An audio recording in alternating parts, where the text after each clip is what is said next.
Vamos a leer todas las diapositivas. Hay algunas diapositivas que les voy a decir, esto revisen, esto no, esto es solo para que conozcan, atentos ahí, porque tampoco no vayan a pretender memorizarse todas las más de 100 diapositivas que he traído. ¿Ya? Acaba de ser ahora temprano, se me ocurrió que no había hecho un cuadrito resumen. No uso mucho los cuadros resumen porque les facilita. Las cosas ya les pasé el PDF, ¿no? Sí. Ya, empezamos, ¿ya? Son 142.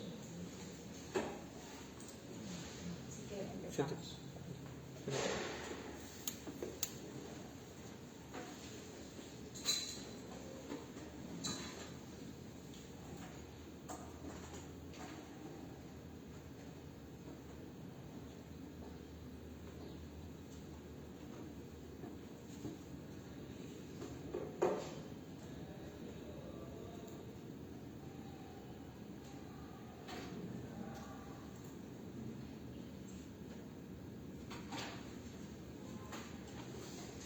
Entonces la agenda de hoy nos lleva a las patologías neurodegenerativas, ¿no?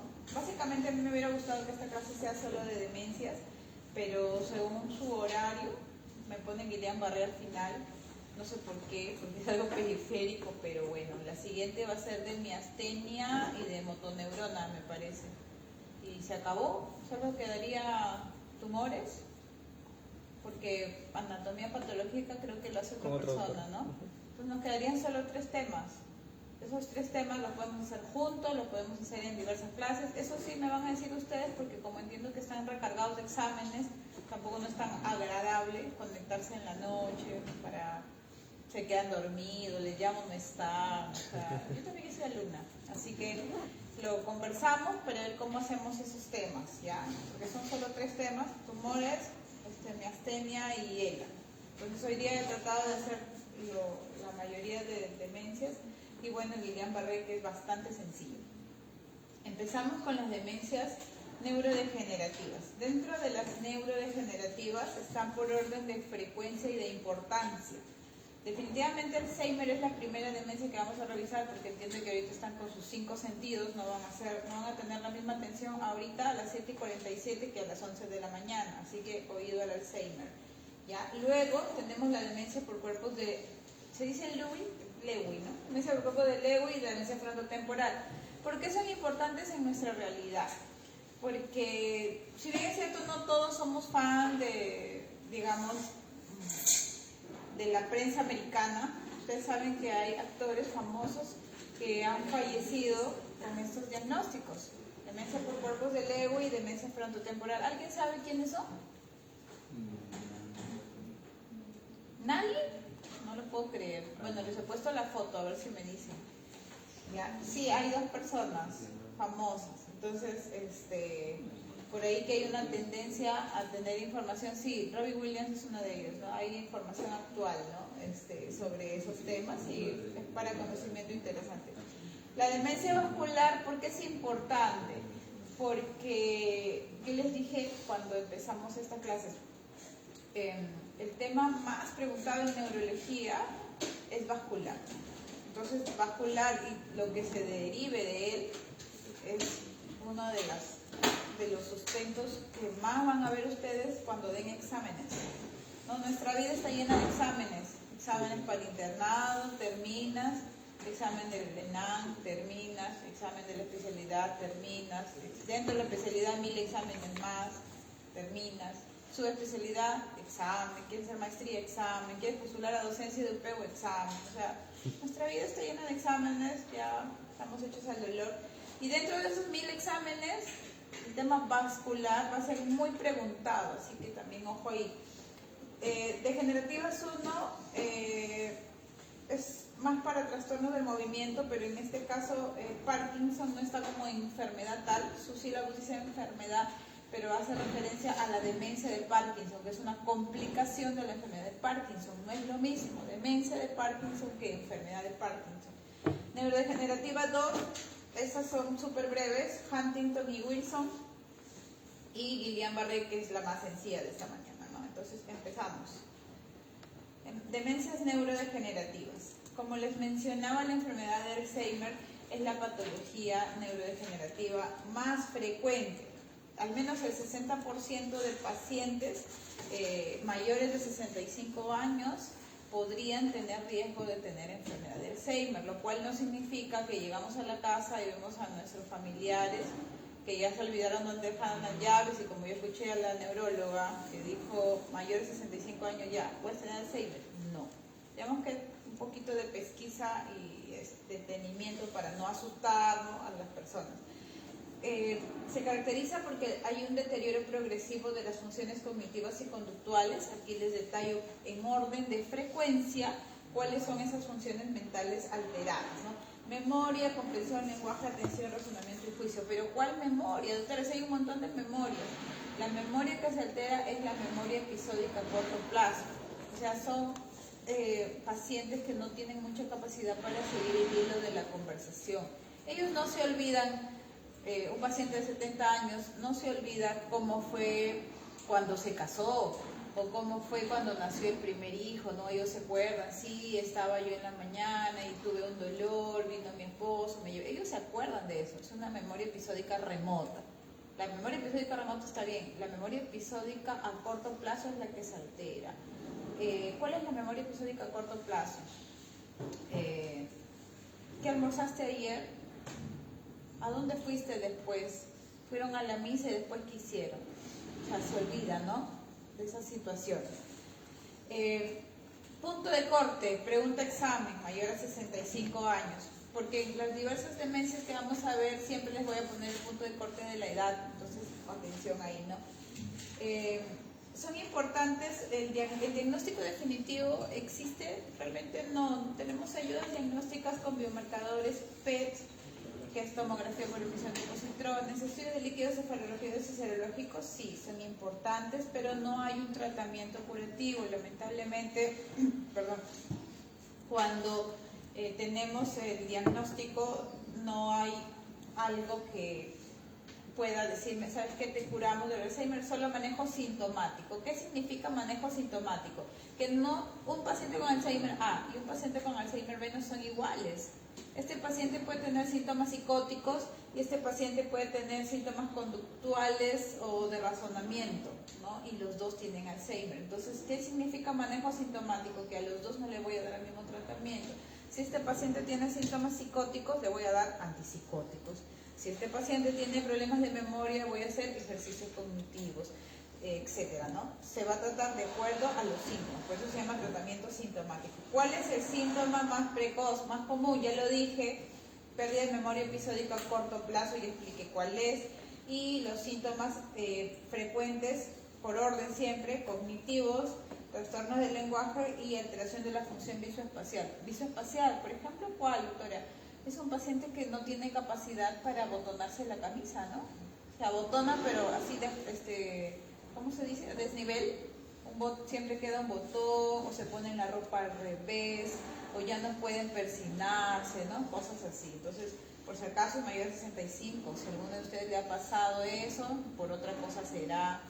No es Alzheimer, no hay Alzheimer menor, o sea, hay un Alzheimer menor de 65 años justo acá, ¿no? Es el de inicio temprano, con síntomas atípicos, diagnóstico tardío, porque nadie sospecha Alzheimer en un joven, ¿no? Nadie, es poco probable. Hay una carga genética, pero podría yo decir que por la carga genética el Alzheimer se hereda, no se hereda. Si yo tengo Alzheimer, ojalá nunca suceda. Si yo tengo Alzheimer, ¿mis hijos tendrán Alzheimer? No. Cuando yo digo carga genética me refiero a que, por ejemplo, los hermanos de primer grado, ¿no?, los hermanos de papá y mamá que tienen Alzheimer, pueden aumentar el riesgo de que ese tercer hermano, si yo tengo 1, 2, 3 hermanos, ese último hermano pueda tener Alzheimer. Sí, no hay una carga genética, lo cual no significa que sea heredable, ¿ya? ¿Y por qué dije que ojalá que no suceda? Porque nosotros, personal de salud, que leemos un montón, ¿no? Desde que ingresamos nomás ya estamos estudiando, leyendo. Tenemos un colchoncito en nuestro cerebro, eso se llama reserva cognitiva. Es diferente que si yo cumplo 65 años y por ahí tengo algún rasgo de Alzheimer, le suceda a otra persona que tiene la misma edad, pero que ha terminado tercero de primaria versus una persona que ha terminado grado universitario, maestría, etcétera. Entonces, la reserva cognitiva, o sea, todo lo que hemos leído, estudiado, aprendido, así sea de mala gana, domingo en la mañana, todo eso es un soporte para que cuando alguna enfermedad neurodegenerativa venga a mí, sea menos probable, ¿no? Entonces, eso tiene también ¿cómo les digo? Una visión un poco paradójica, porque ustedes saben que las personas, los sacerdotes, ¿no?, que estudian teología, ellos son muy leídos y ellos son personas que tienen típicamente enfermedad de Alzheimer. Yo he tenido unos 5 pacientes, me acuerdo de 5 pacientes, de los cuales 2 eran hermanos gemelos, que eran sacerdotes, que tenían Alzheimer. Ahora, ¿por qué sucede? No lo sé, nadie lo sabe. Pero entonces, ¿por qué lo digo? Porque también hay casos clínicos, ¿no? Sacerdote acude a la consulta, no sé qué. Cuando le digan eso, también por ahí es una ayuda diagnóstica, ¿ya? Siguiente, ¿cómo es la etiología de la enfermedad de Alzheimer?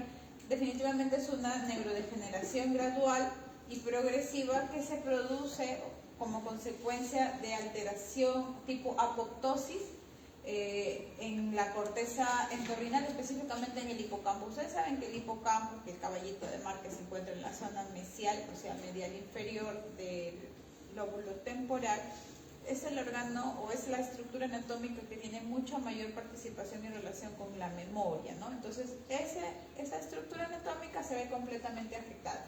Allí están todos los factores de riesgo que todos podemos tener, ¿no? Pero ¿cuál es el más significativo? La edad, definitivamente, ¿no?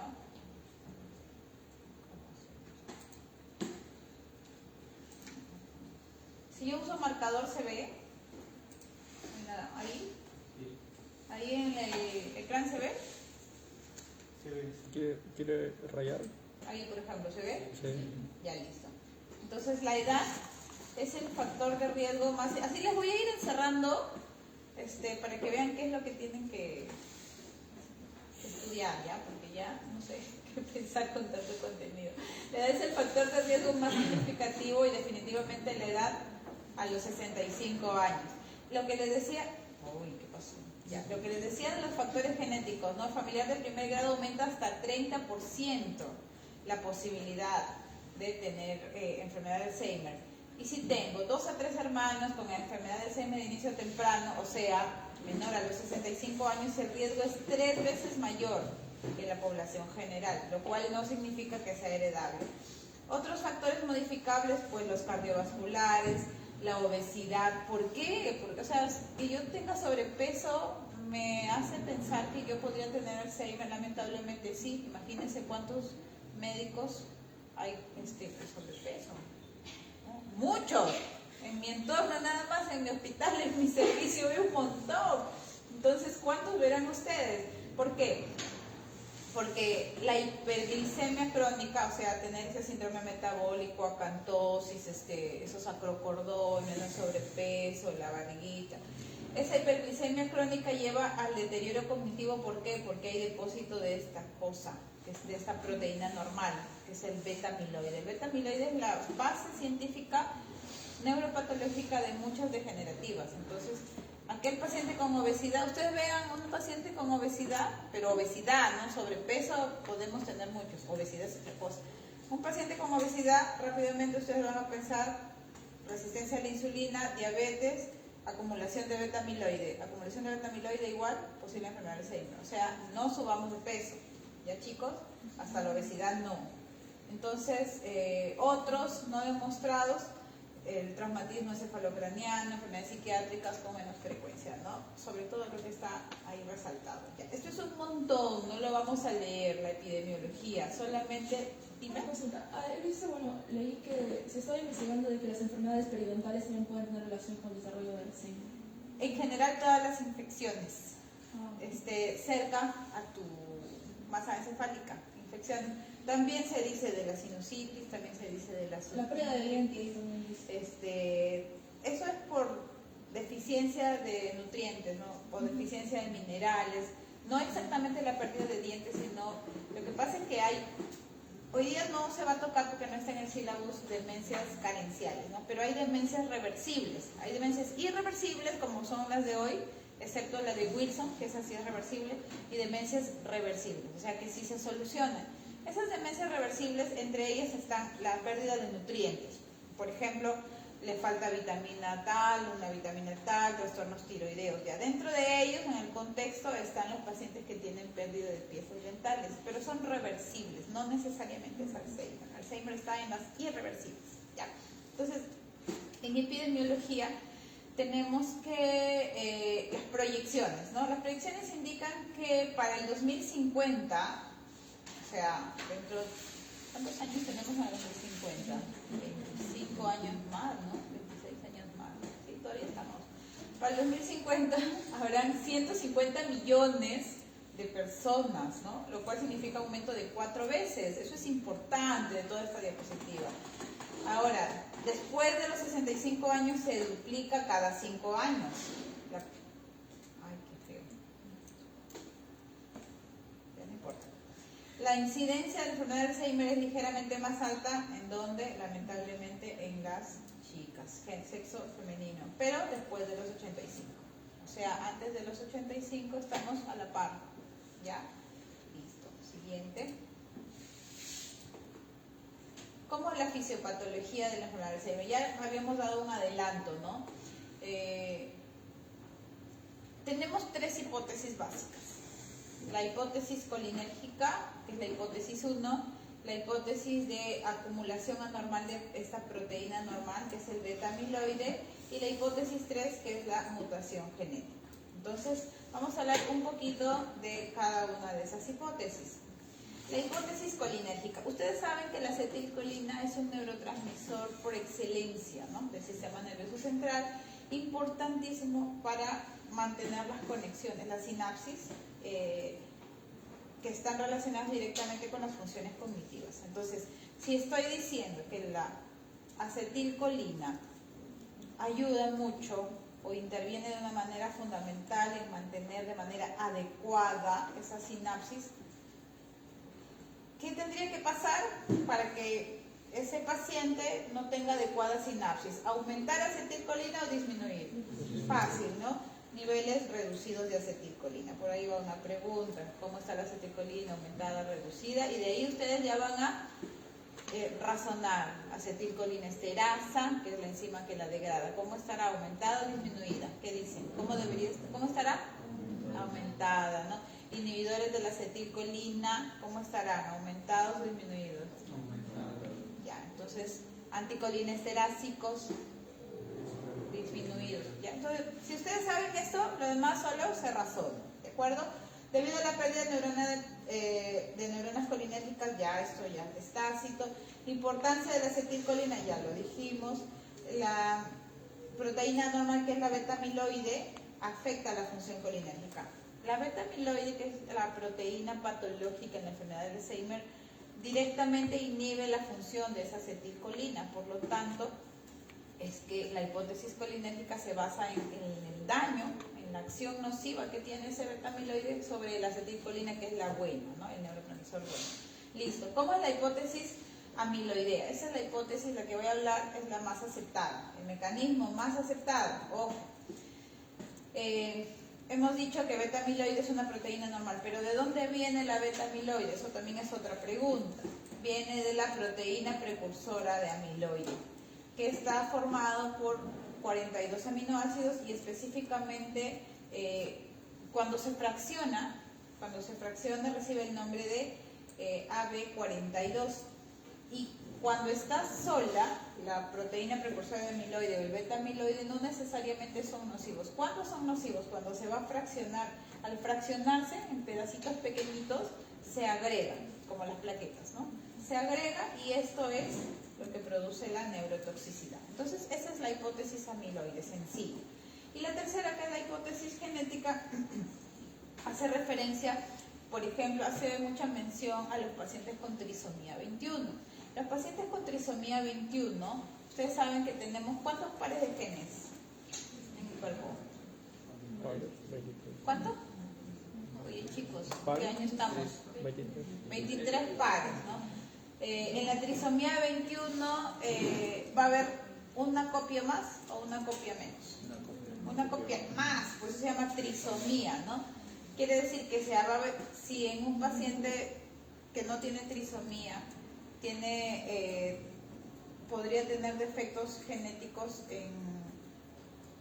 en la dirección de un gen específico que regule todas esas funciones mentales superiores que vimos en la primera diapositiva.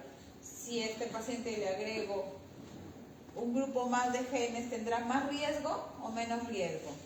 Tendrá más riesgo, ¿no? Porque tiene una copia adicional de gen de la proteína precursora de amiloide y por lo tanto, con ese ejemplo hay bastantes teorías donde la conclusión es que un paciente con trisomía 21 tiene más posibilidad de desarrollar enfermedad de Alzheimer, ¿no? Ahí va la hipótesis genética. En los estudios se ha encontrado que 40-80% de los pacientes con síndrome de Down desarrollan enfermedad de Alzheimer entre los 50 a 60 años. Puede heredarse, pero con un trastorno autosómico dominante con penetrancia casi completa, o sea, no es totalmente heredable, ¿no? 3 genes intervienen, importante, esto sí, 3 genes. El gen de la proteína precursora de amiloide en el cromosoma 21, no se olviden, por eso dimos el ejemplo cromosoma 21, en el gen del cromosoma 21, participa directamente con el gen de la proteína precursora de amiloide.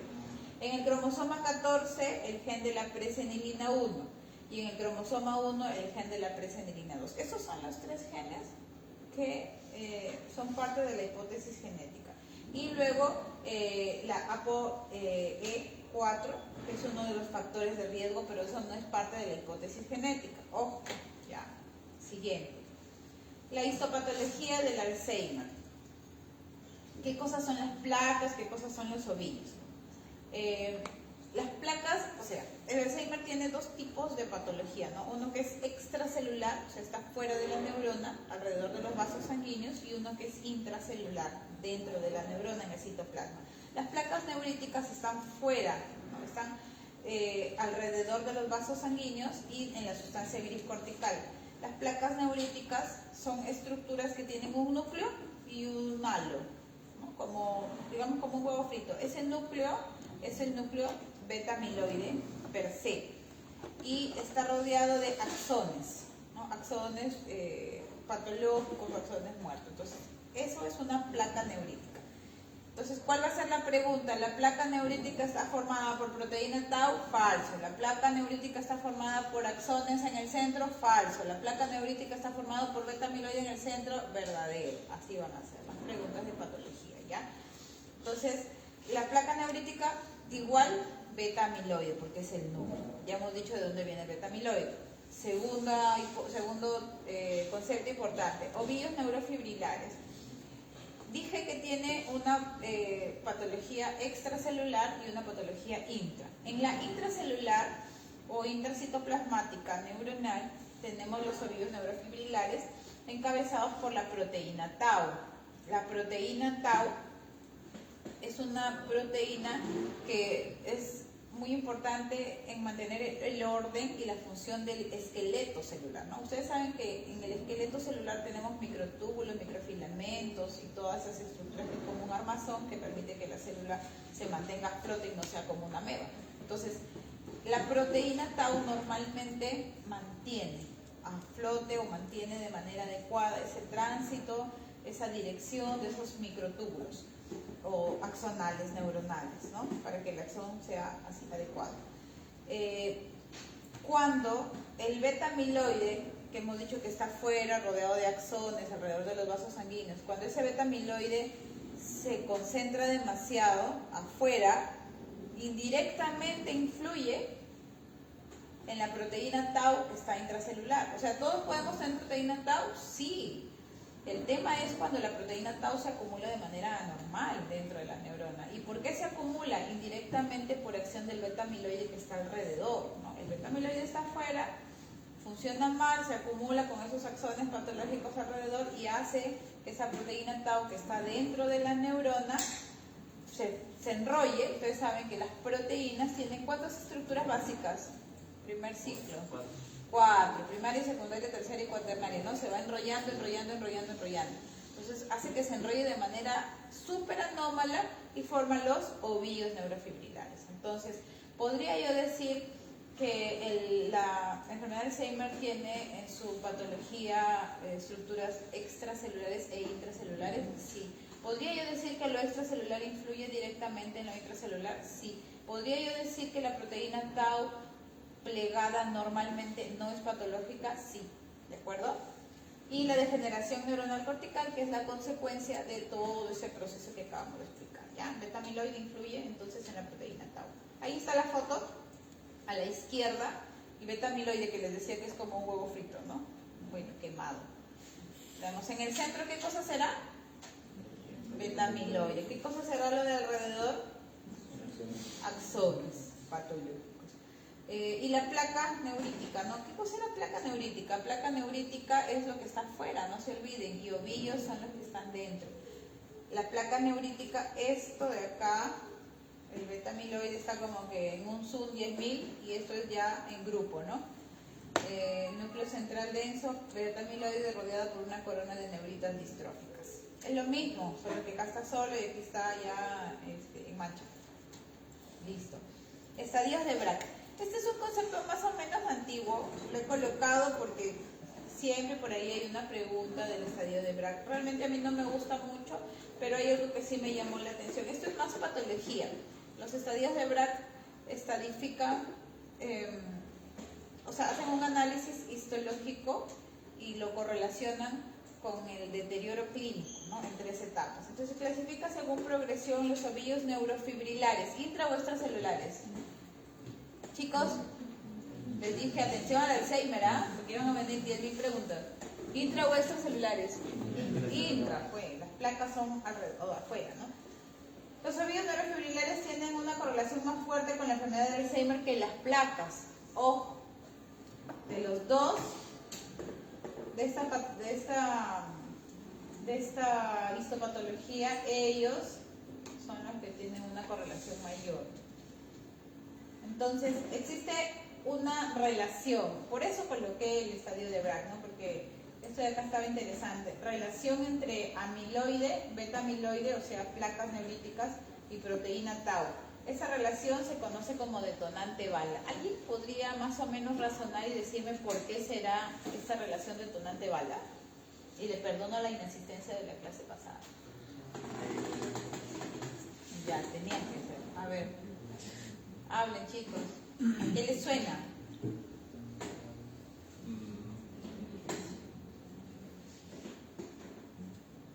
¿Nada? Porque, o sea, como mencionó, son hipótesis, ¿ah? Lánzate nomás. Bueno, todo inicia con lo que estábamos mencionando respecto al beta amiloide, que como mencionó que cuando eso alrededor va aumentando, va a influenciar en que la proteína tau de cierta manera influye extracelularmente, pero también internamente. Consecuencia de esto, pienso yo, de que va a llevar pues, a que vaya dando el daño como tal, puede ser neutrógeno quizás o algo. Ya, sí, está bien. ¿Qué cosa significa detonante?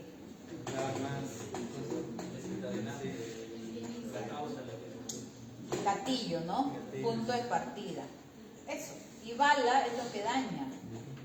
O sea, la fisiopatología de la enfermedad de Alzheimer se basa solamente en el daño ocasionado por la proteína tau, al acumularse en los ovillos neurofibrilares, falso, ¿no? Detonante, o sea, de afuera, las placas neuríticas constituidas por beta amiloide originado por la proteína precursora amiloide, con los 3 genes que ya mencioné, que es más frecuente en la trisomía 21. Esa proteína que está afuera marca, gatilla el inicio, detona. Pero quien realmente progresa, se acumula normalmente y genera daño, es la bala, o sea, la proteína tau. Eso sí lo podría preguntar, y eso no está escrito, ¿ah? Detonante bala, ¿ya? La acumulación de beta amiloide en los vasos, o sea, alrededor, genera deterioro cognitivo, ¿no? ¿Qué cosa significa AAC?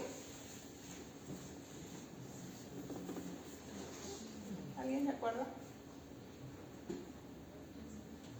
Angiopatía amiloide. Es, muy bien. Angiopatía amiloide cerebral. Cuando hicimos la clase de hemorragia, hemos mencionado angiopatía amiloide cerebral. ¿Alguien se acuerda por qué? Por los ¿Por qué? Eran ancianos, pacientes. Ya, ancianos, pero ¿por qué? O sea, yo sé que es anciano, pero ¿por qué? ¿Cómo? ¿Qué significa? Tenemos que razonar, porque chicos, si pretendemos memorizar todita la clase, no, Era una causa importante de hemorragia no ya, es una traumática. causa importante en ancianos, muy No bien, traumático. está brotando el conocimiento, pero ¿traumático? No traumático. No, No traumático. ya, no traumático. Pero, ¿por qué más? ¿Y cómo se produce esa angiopatía amiloide? Ya, proteínas anormales, ¿en dónde? En los vasos, ya, con cucharita, hay que sacar. Ya. Sí, la angiopatía amiloide cerebral es una patología del adulto mayor que se caracteriza por depósitos anormales de proteínas en las paredes de los vasos que los hace más vulnerables y se rompen sangre, ¿no? Entonces, dentro de esas proteínas anormales, oh sorpresa, ¿quién está aquí? Nuestro beta amiloide, ¿ok? Entonces, esos pacientes ancianos que tienen hemorragia cerebral, o sea, tienen una enfermedad vascular hemorrágica, ¿pueden tener deterioro cognitivo? Sí. ¿Qué cosa está diciendo, doctora? Está mezclando conceptos. O sea, el deterioro cognitivo de Alzheimer indirectamente puede estar relacionado con la hemorragia cerebral del adulto mayor. Sí. De hecho, hay un cuadro en demencia vascular, creo que está, ya lo vamos a ver mucho más adelante, donde hay como que un switch, un overlap, o sea, se cruzan las fisiopatologías del vascular con el neurodegenerativo. O sea, un paciente con lesiones isquémicas o hemorrágicas cerebrales tiene más posibilidad de tener deterioro cognitivo. Sí. Ya. Listo. Los estadios de Bragg, solamente para que los conozcan: 1 y 2, transentorrinal; 3 y 4, límbico; y 5 y 6, isocortical. Solo para mencionarlos y para que hagamos correlación clínica con la progresión, ¿no? Acá tenemos los estadios que acabo de mencionar: 1 y 2, 3 y 4, y 5 y 6. La pregunta es: ¿en cuál de los estadios de Bragg el paciente ya tiene el diagnóstico de demencia? 5 y 6. Listo. Seguimos, historia clínica y evaluación de la enfermedad de Alzheimer. ¿Me dicen por qué diapositiva vamos? ¿Número? 12. 14. Ya. Entonces, mucho estamos hablando, creo que vamos a correr. En la historia clínica, ya, ustedes saben, anamnesis completa, examen clínico. Vamos a preguntar actividades básicas de la vida diaria. ¿Son importantes? Sí. Y actividades instrumentales de la vida diaria. ¿Cuál es la diferencia? Las actividades básicas de la vida diaria: bañarse, peinarse, ¿no? Asearse, vestirse, comer. Actividades instrumentales: ir al supermercado, no olvidar el vuelto, sacar bien la cuenta, escribir un correo, asistir a la clase de neurología el domingo en la mañana, ¿no? Etc. Entonces, ¿es crucial el historial farmacológico? Sí, es muy importante. Cuando estamos en un caso clínico, leer qué fármacos está usando, están en el internado, sospechan de un paciente así, qué fármacos está usando. ¿Qué fármacos empeorarán, ¿no? Los fármacos colinesterásicos, los fármacos anticolinérgicos o los fármacos serotoninérgicos. Anticolinérgicos. ¿Alguien de ustedes tiene asma? Crisis asmática, ya no. Crisis asmática, nadie. Cuidado por ahí. Dentro del manejo de las patologías respiratorias se usan mucho los anticolinérgicos. Cuidado por ahí. Anticolinérgico igual riesgo de Alzheimer. Pero ya hemos dicho que tenemos reserva cognitiva. Así que, bueno, leamos más, ¿no? Historia social, claro, la sociabilidad es importante porque será más afectado un paciente aislado o un paciente que hace vida social. Un aislado. ¿Cuál de los sentidos que creen ustedes que es el más afectado o el que puede empeorar el pronóstico de un paciente con Parkinson? No. El oído. Un paciente que se olvida de las cosas, deterioro cognitivo, que parece que puede tener Parkinson y que tiene hipoacusia, urgente al otorrino. Ese paciente con hipoacusia puede empeorar su demencia rápidamente, el oído. Eso no está ahí. El examen físico suele ser normal, excepto anosmia. Ese es un signo precoz, ¿no? Que también, no me acuerdo, creo que lo hemos dicho en otra clase, no me acuerdo, pero la anosmia es un signo precoz que no es lo mismo que puede empeorar por la hipoacusia, son cosas diferentes. Síntoma precoz, empeoramiento por deficiencia auditiva. Entonces, test cognitivos breves, parte de la evaluación neuropsicológica, dentro de ellos el Mini-Mental, el MoCA, el test de reloj.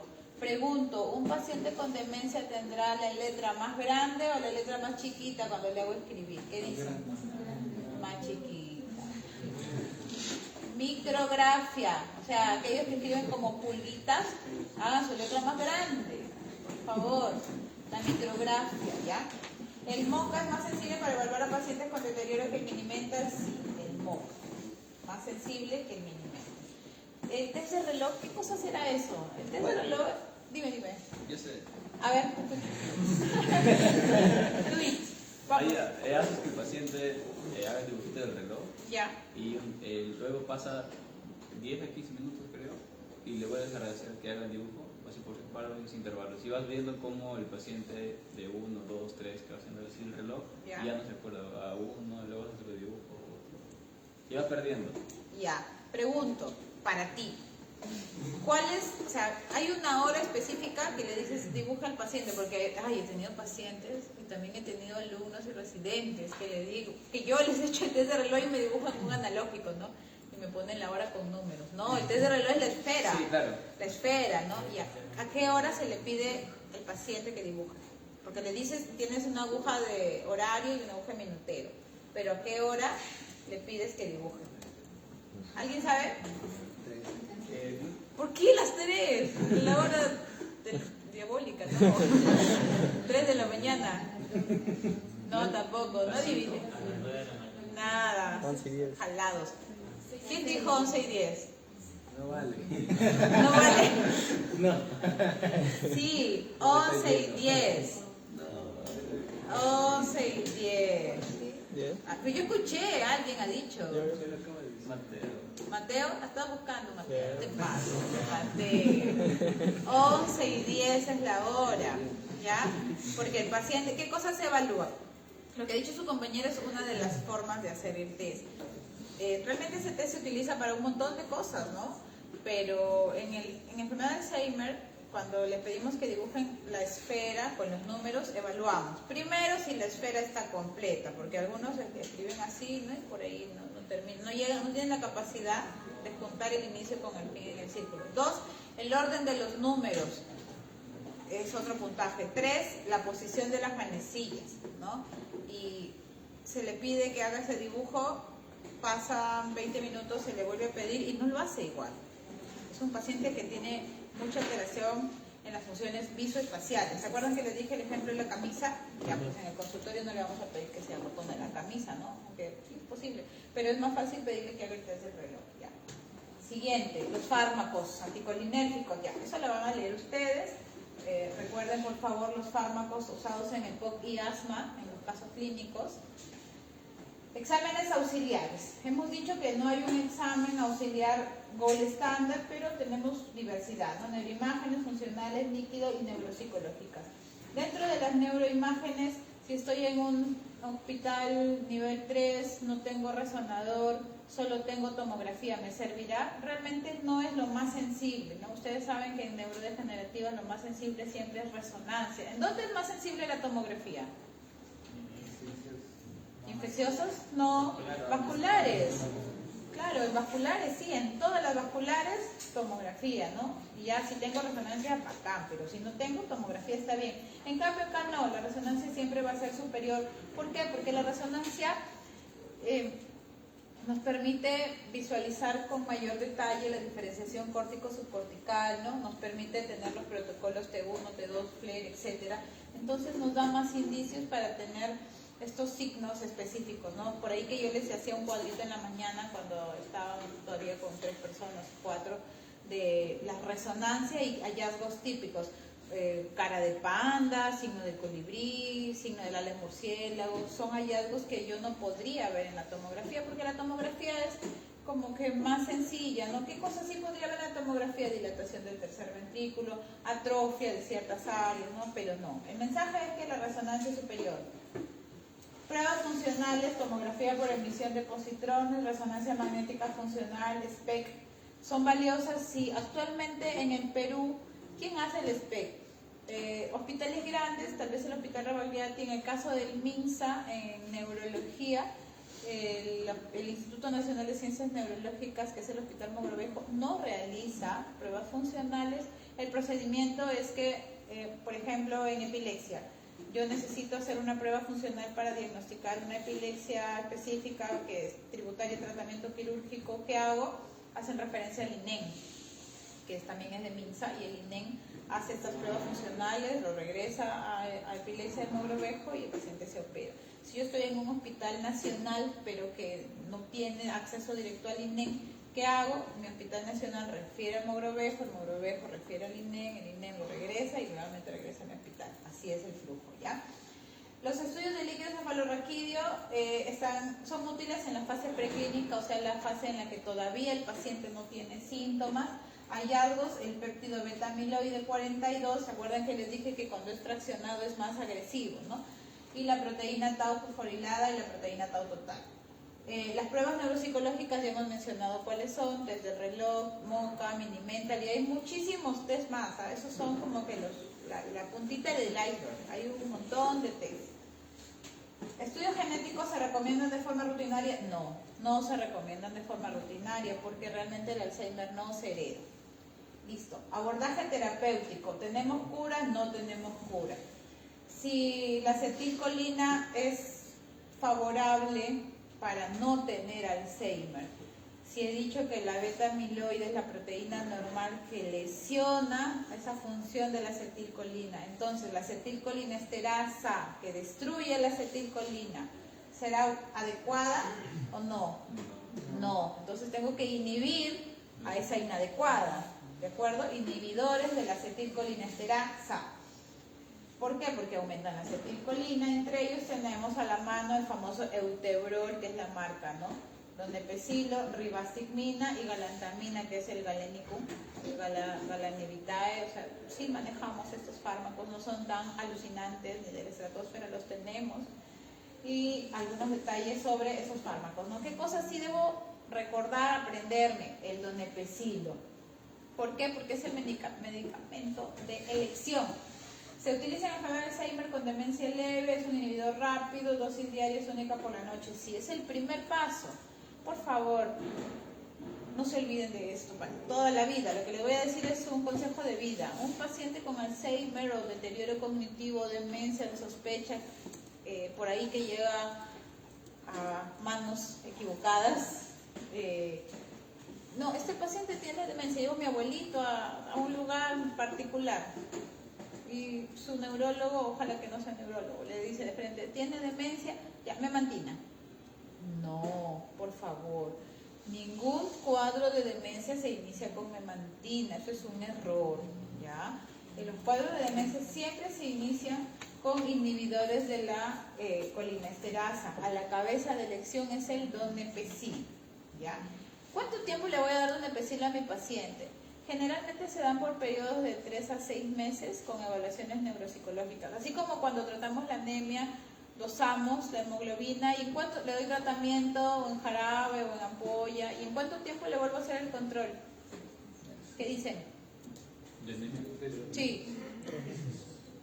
Sin miedo. 3 meses. Igual, ¿no? Le doy el tratamiento para una dislipidemia mixta. Lo puede hacer un médico general, a mi papá, a mi mamá, le doy su atorvastatina. ¿En cuánto tiempo le hago el control? 3 meses. De igual manera en las funciones mentales superiores como la memoria, que estamos hablando hoy día, No es que yo le doy y ya, y toma, ¿qué cosa le dan? Neurobión, toma tu neurobión, ¿no? En la farmacia, toma tu vitamina, así no se tratan los deterioros cognitivos. De inicio con donepezilo, pero es importante tener un basal para saber qué tanto el paciente se estabiliza, porque recuerden que esto no le va a devolver la memoria, lo que va a hacer es que no progrese, ¿no? Es lo primero que se le tiene que decir al paciente familiar. Que yo te trate la demencia no significa que en 6 meses vas a estar mejor, porque viene el paciente con su familiar y dice, mi abuelito está igual, no ha mejorado. Ya, eso es lo que quiero, que esté igual, porque si no le doy va a estar peor, ¿no? Entonces, eso, ya, donepezilo con controles cada 3 o 6 meses con evaluaciones neuropsicológicas. Rivastigmina se usa en parches generalmente, ¿no? Hay 3 presentaciones, las revisan, se utilizan de manera progresiva, una vez que ya hayamos visto que el donepezilo cumplió su ciclo, que está estable o que el paciente empieza a tener nuevos síntomas. Y la galantamina es una opción, ¿no? En las fases iniciales, cuando el paciente es alérgico, no tolera o no tenemos el medicamento, la galantamina también es una opción. Después de cumplir todo esto, después de hacer evaluaciones neuropsicológicas cada 3 o 6 meses, recién voy a la memantina, que es un antagonista anti-NMDA, inhibe la acumulación intracelular de calcio, porque el calcio, al acumularse de manera tóxica dentro de la neurona, también empeora estos procesos cognitivos, ¿no? Y dentro de las terapias modificadoras tenemos estos 3, aducanumab, lecanemab y donanemab. Realmente eso no estamos utilizando en nuestra práctica clínica diaria. Lo que sí deben saber es que el lecanemab desde el 2023 ya fue aprobado por la FDA. ¿Por qué? Porque se demostró en los estudios de fase 3 y 4 que redujo la carga de beta-amiloide cerebral, ¿no? O sea, hasta ahorita no tenemos algo que, digamos, actúe directamente en la proteína tau, que es el centro de los, hemos dicho que es la bala, ¿no? De los ovillos neurofibrilares. Estamos hasta el lecanemab, que actúa en lo que está afuera, ¿no? En el beta-amiloide cerebral. Y demostró que hubo una lentificación de aproximadamente el 27% en la progresión. Otras estrategias sugeridas, siempre otras, porque recuerden que son manejos multisintomáticos, redirigir la atención, no tener al paciente como un mueblecito ahí sentado en su silla de ruedas viendo televisión, no. Abordar síntomas psicóticos, sí, eso lo hemos dicho. Evitar antidepresivos tricíclicos, porque son anticolinérgicos, pueden empeorar el deterioro cognitivo. O sea, a un paciente, a un caso clínico con enfermedad de Alzheimer que no puede dormir, ¿le voy a dar amitriptilina en la noche? No. Amitriptilina es el antidepresivo tricíclico más utilizado en la práctica clínica neurológica. No se debe dar en paciente con enfermedad de Alzheimer. Los antipsicóticos se prefieren los de segunda generación, tampoco se usan benzodiazepinas. En general las benzodiazepinas no se indican en casi ninguna neurodegenerativa, porque como afectan más a los adultos mayores, los hace muy dependientes, ¿no? La benzodiazepina también empeora el deterioro cognitivo. Entonces, mucho cuidado con eso. Para manejo de trastorno de sueño se utiliza higiene de sueño. Higiene de sueño es un mundo no farmacológico, de medidas no farmacológicas, les invito a que lo revisen. Stop. Demencia por cuerpos de Lewy. Segunda demencia neurodegenerativa más frecuente. ¿Quién es él? ¿Quién? ¿De dónde lo recuerdan? ¿O no lo recuerdan? La casa de los poetas. No, eso no he visto. Otro más famoso. Es actor Yuman. Ya, como médico en varias series. claro. Bueno, ese es un dibujo, ¿no? Evidentemente, pero él se suicidó, Sí, ¿no? correcto. Él se suicidó, ¿no, chicos? ¿Alguien sabe cómo? A ver, tú, Mateo, busca ahí en tu Google. ¿Cómo se suicidó? Porque tenemos que saber lo adecuado, ¿no? Denme un minuto para tomarlo porque se me seca la garganta. Cuéntanos así, pero un resumen, no vayas a contar una prensa amarillista, Mateo, por favor. Pere.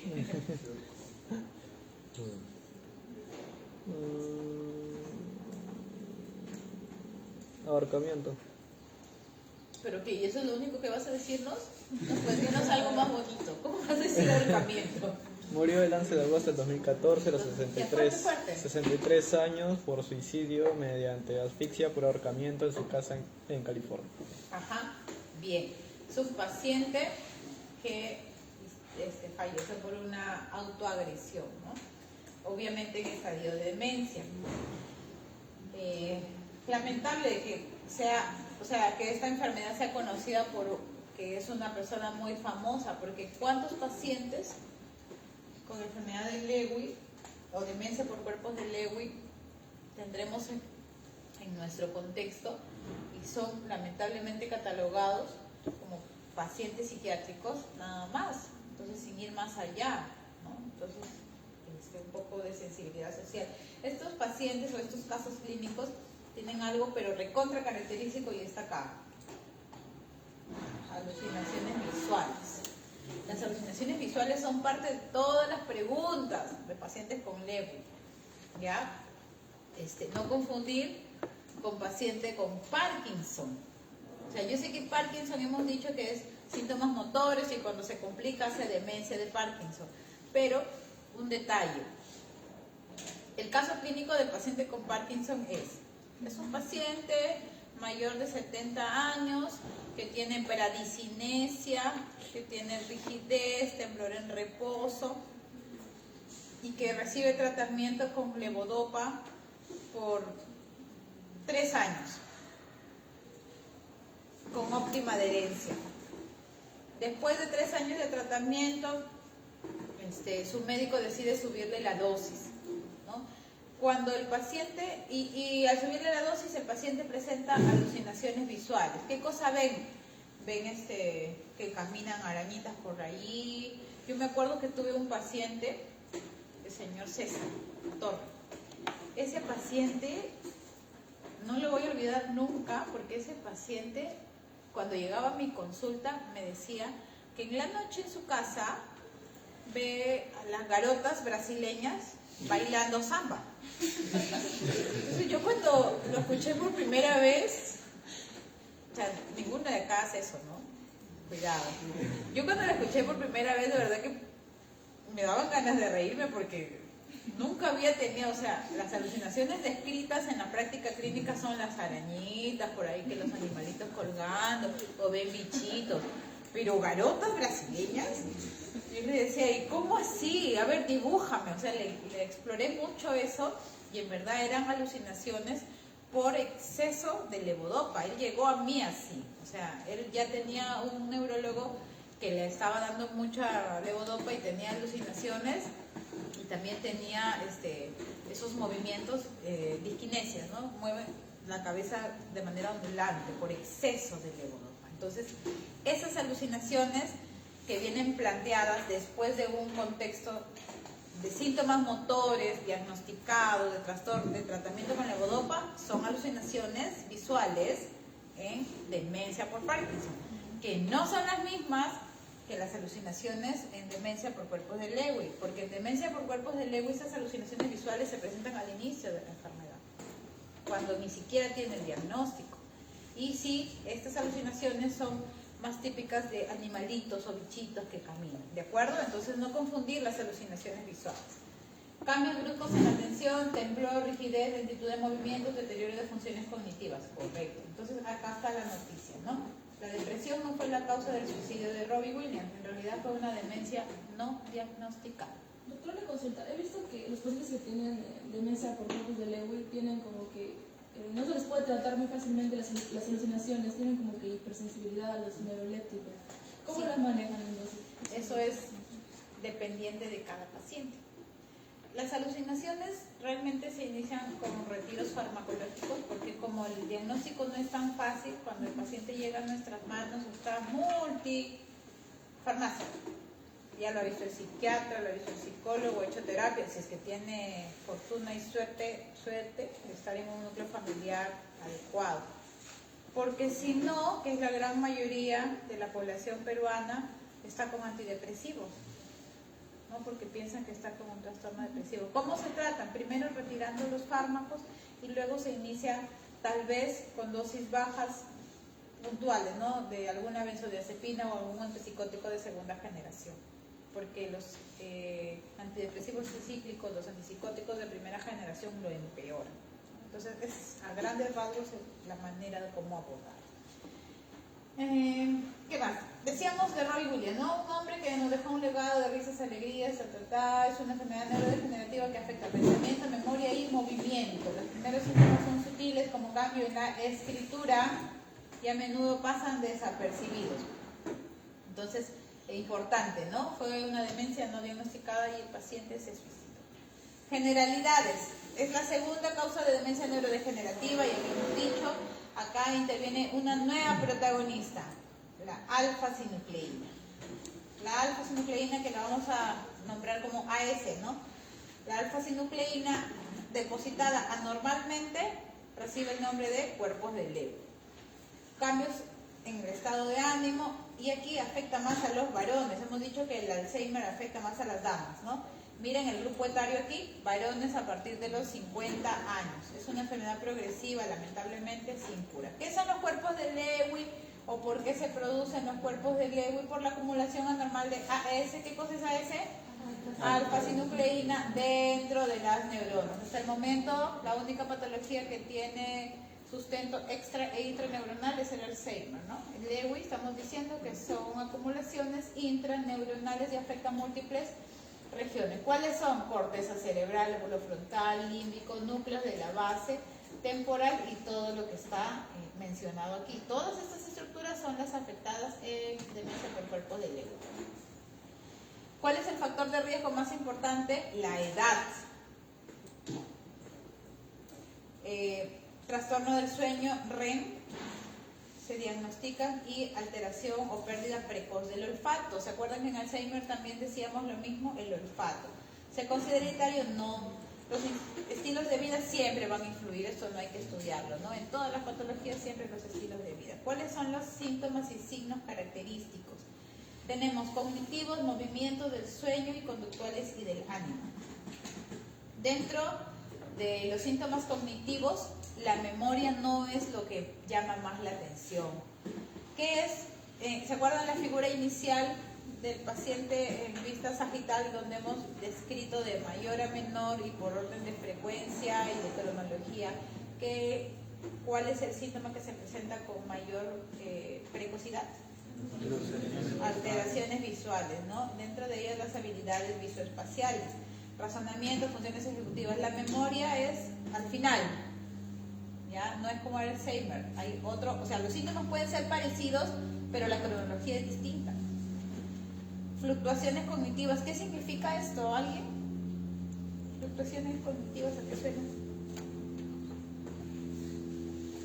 ¿Nadie? Cambios bruscos de atención o concentración. Cambios bruscos, así es. Es como ustedes, ¿no? A las 7:30 todo bien, pero de aquí a las 11, cuando mostramos la foto final, porque es el último día, sería cientosis. O sea, tienen fluctuaciones, y de ahí se van a la calle y otra vez están alerta. Fluctuaciones cognitivas, cambios bruscos en la atención, en la concentración, cambios bruscos también en el estado de ánimo. Un momento están happy, un momento están tristes. Antes del examen, después del examen, una cosa así.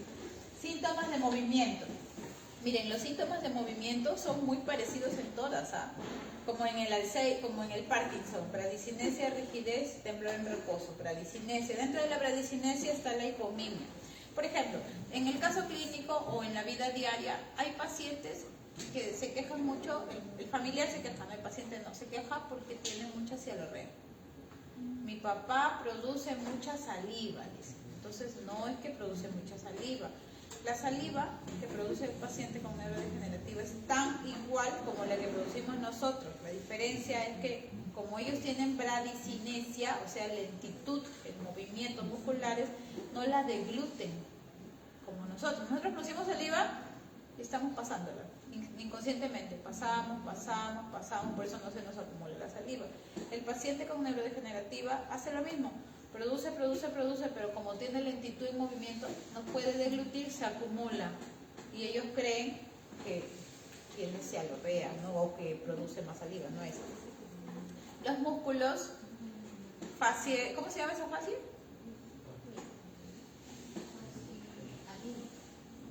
Amimia, amimia, hipomimia. Fascia de máscara. La fascia de máscara, el paciente le saca la mascarilla y luego ya está así.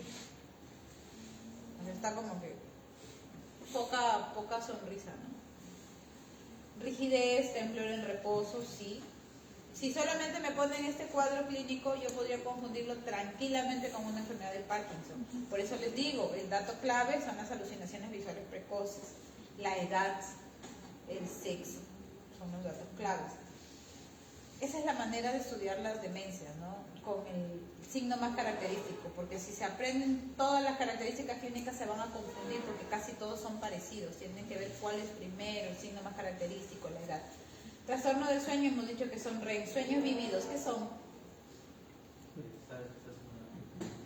No, eso es la parálisis del sueño, entre comillas se me sube el muerto, eso no es. ¿Qué son sueños vividos, chicos? ¿A qué les suena?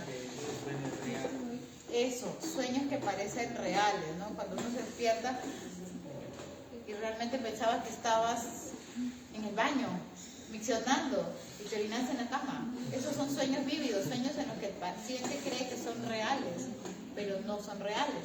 El paciente con enfermedad neurodegenerativa tiene muchos sueños vívidos y también puede tener insomnio y otros extrapiramidales, menos frecuente piernas inquietas. ¿Qué cosa es lo más frecuente? Esto. Síntomas conductuales, definitivamente, ¿no?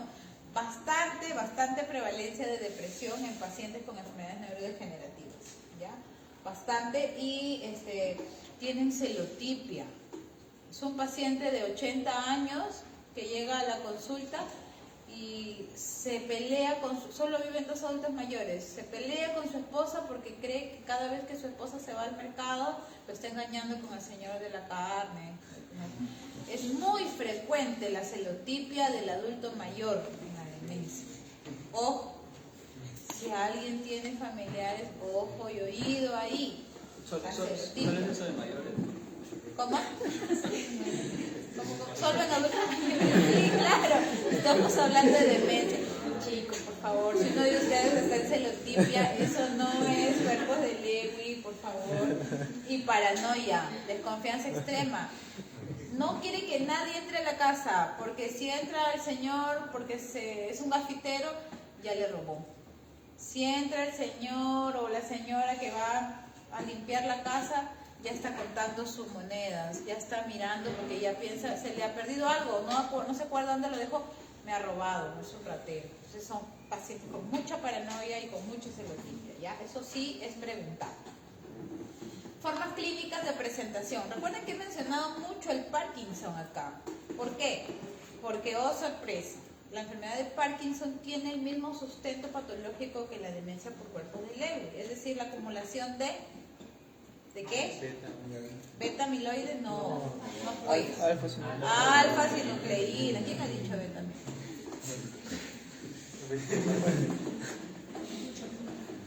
Alfa-sinucleína. Y mira que lo estamos haciendo así bien digerido, ¿ah? Para que pueda centrarse en los puntos claros. Entonces, ambos, demencia por cuerpos de Lewy y enfermedad de Parkinson, ambos tienen depósitos de alfa-sinucleína que forman los cuerpos de Lewy. O sea, la pregunta es, en la enfermedad de Parkinson, en la patología de la enfermedad de Parkinson, ¿podemos encontrar depósitos de alfa-sinucleína extracelulares? ¿Qué dicen? Yo he dicho, ¿quién dice que son extra y quién dice que son intra? No, Intra, entonces ¿por qué tienen que decirme falsa, pues? Ya pues, atentos. En la demencia por cuerpos de Lewy también, ¿no? En ambos tenemos la misma patología. La diferencia y las formas motoras también pueden presentarse en ambos, ¿no? La diferencia es que se altera primero la función ejecutiva, especialmente hemos dicho visoespacial, ¿no? Alucinaciones visuales, y luego viene ya lo motor y trastorno del sueño REM. En el Parkinson es al revés, primero es lo motor, enfermedad de Parkinson, y luego después de un año podrían haber cambios. No todos los pacientes con Parkinson hacen demencia por Parkinson. Que quede claro. Una cosa es enfermedad de Parkinson, cuando ustedes escuchen enfermedad de Parkinson, igual síntomas motores de predominio. Y otra cosa es demencia de Parkinson, ¿ya? Es diferente. Entonces, eso ya hemos dicho. Abordaje diagnóstico. Tenemos muchas pruebas que ya hemos mencionado, las funcionales, ya les he dicho cómo es el flujo en el Perú. Puede estar indicado también realizar estudio de sueño, por supuesto, porque hemos dicho que se afecta el sueño REM. Hay un cuadrito, resumen, que nos ayuda a esquematizar demencia con cuerpos de Lewy, propiamente dicha, y enfermedad de Parkinson, que también tiene cuerpos de Lewy. ¿De acuerdo? ¿Dónde prima el deterioro cognitivo? Obviamente en la demencia por cuerpos de Lewy. Y en cambio en Parkinson prima lo motor. Si prima lo motor, obviamente los síntomas motores van a ser tempranos. ¿El temblor es motor? Sí, es temprano. La asimetría también. Si en demencia priman los síntomas cognitivos, el temblor será tardío. Simétrico, correcto. Simétrico, ¿por qué? Porque en el Parkinson, un paciente con Parkinson es un paciente, ya hemos dicho, hipomimia, ¿no? Le saco la mascarilla, está con su fascio así de máscara y va a estar así, ¿no? ¿Cómo se llama ese temblor? Cuentamonedas, ¿no? Realmente cuentamonedas es así, ¿no? Pero el paciente no hace exactamente así, hace así, tal cual lo estoy imitando. Así, ¿no? Así es el paciente. Y llega así y a veces se agarra su manito porque ellos sienten vergüenza, se inhiben. Y lamentablemente, como todos los extrapiramidales, cuando uno lo observa, peor si está con mandil, peor si son los estudiantes de UPU que están con el mandil, el paciente va a ser así, ¿no? Ya es una cosa que no se puede controlar porque el paciente se siente observado y es así. Pero es asimétrico, como ustedes verán, o es la piernita, ¿no?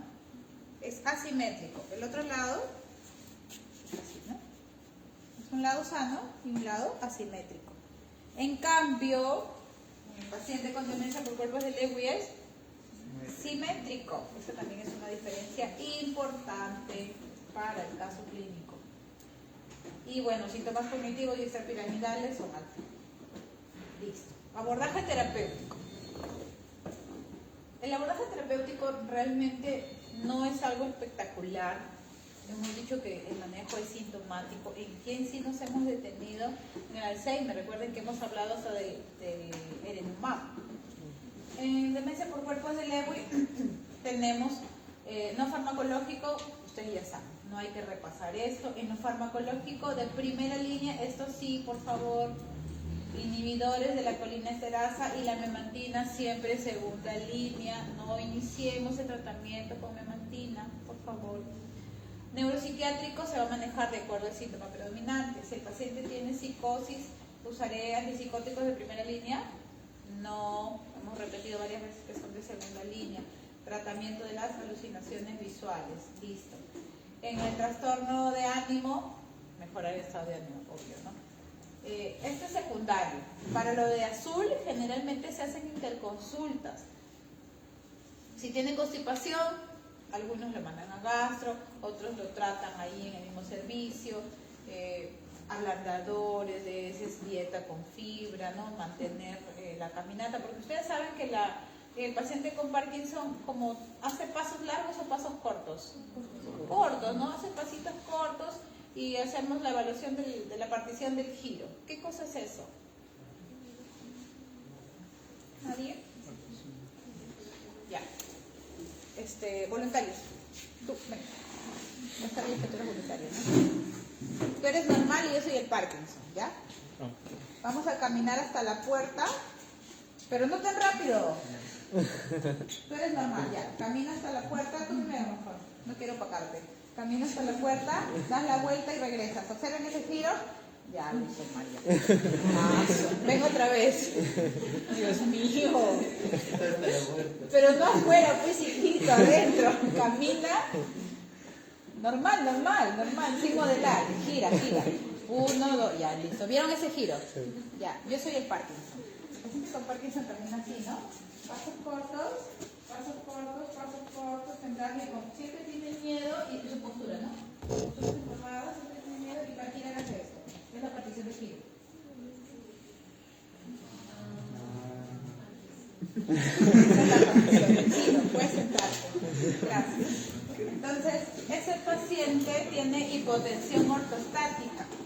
Paciente, ¿qué es hipotensión ortostática? Caída de presión, de cambio de posición.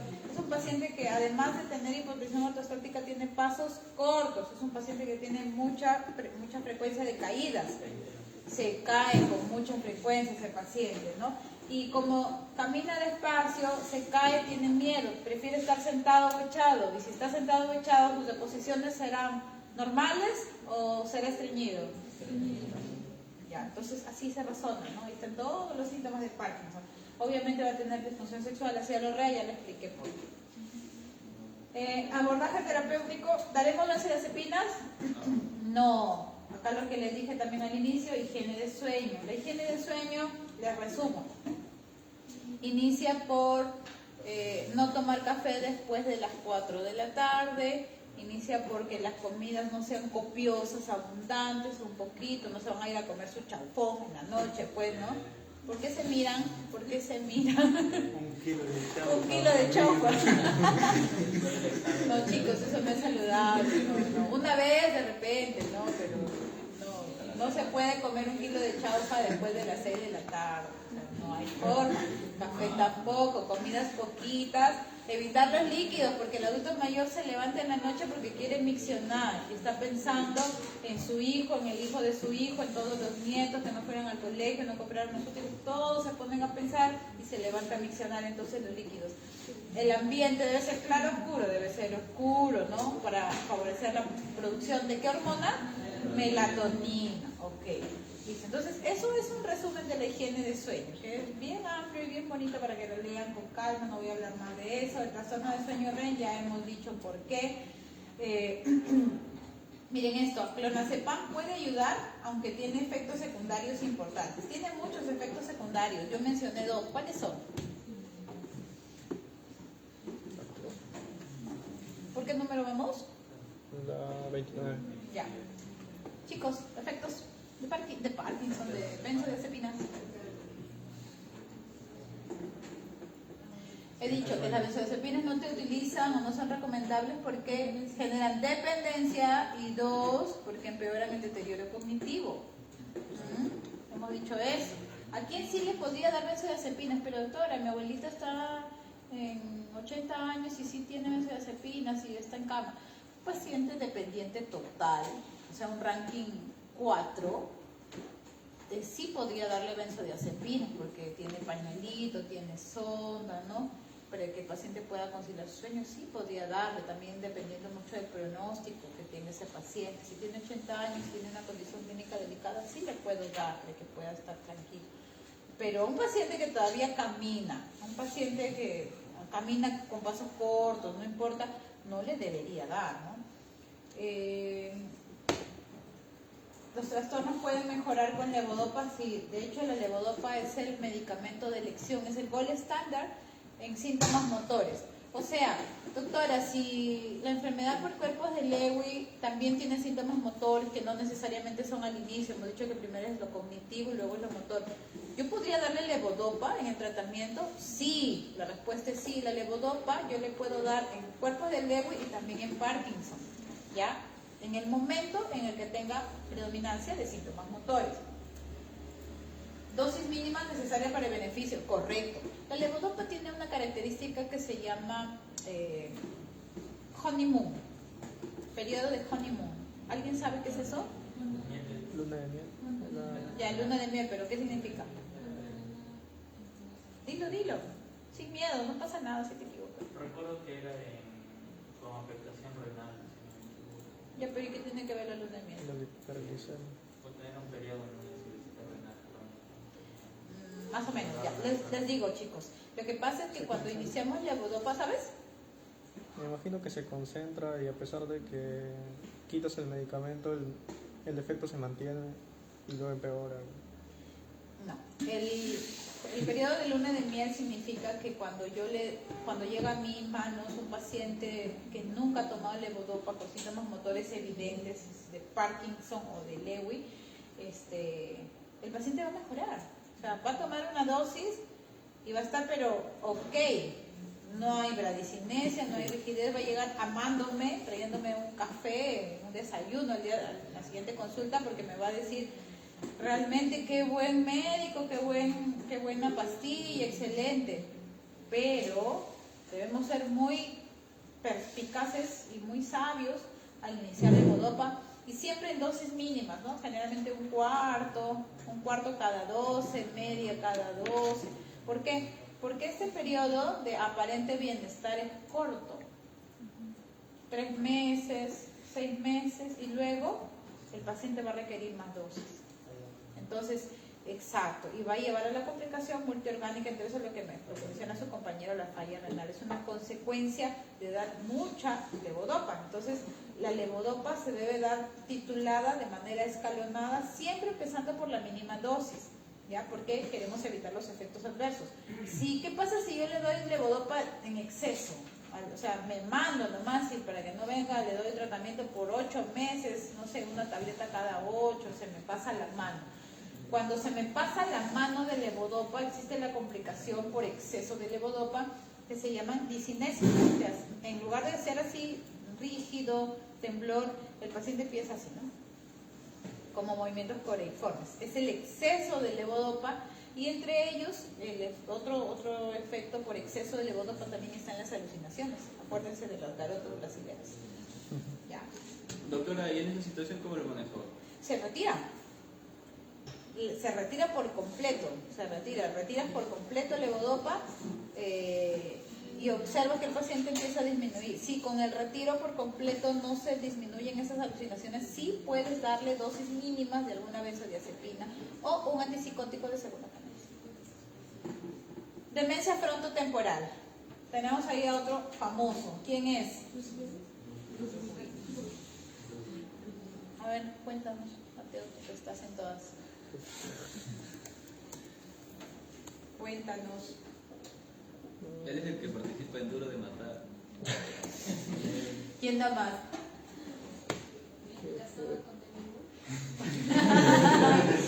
Sí, no, pero es la ex esposa. Ya pues, la ex. Sí, es la ex esposa. Dice que ahora ella, sus hijos y la actual esposa, que no me acuerdo cómo se llama, lo cuidan o lo cuidaban. ¿Qué pasó con él? ¿Está vivo? Sí, Lo mandaron a un lugar donde lo sí, está internado. No sé. Sí. Tiene 71 años, padece de demencia frontotemporal, una enfermedad cerebral, por decirlo. Diagnosticada en 2023 tras retirarse por afasia. Ajá. ¿Nada más? Ya. ¿Todos dicen que está vivo? ¿Yes? ¿Sí? Sí, Ya. hace 2 días subió una foto. Chatean. La noche. Ya. Entonces, sí. Es otra patología. La demencia frontotemporal es un poquito más compleja, que ya hemos hablado de Alzheimer, hemos hablado de demencia por cuerpos de Lewy, hemos hablado de la demencia de Parkinson, hemos hablado, hasta ahí, ¿no? Ahora, la demencia frontotemporal. Frontotemporal, el lóbulo frontal. ¿Qué cosa regula? Cuando hemos hecho la clase de vasculares, yo me acuerdo que cuando les dije síndromes de las arterias cerebrales, anterior, medio y posterior. En la arteria cerebral anterior hay un síndrome frontal que tiene 3 características. ¿Cuáles son? Uy, no he estudiado, ya fueron, ¿ah?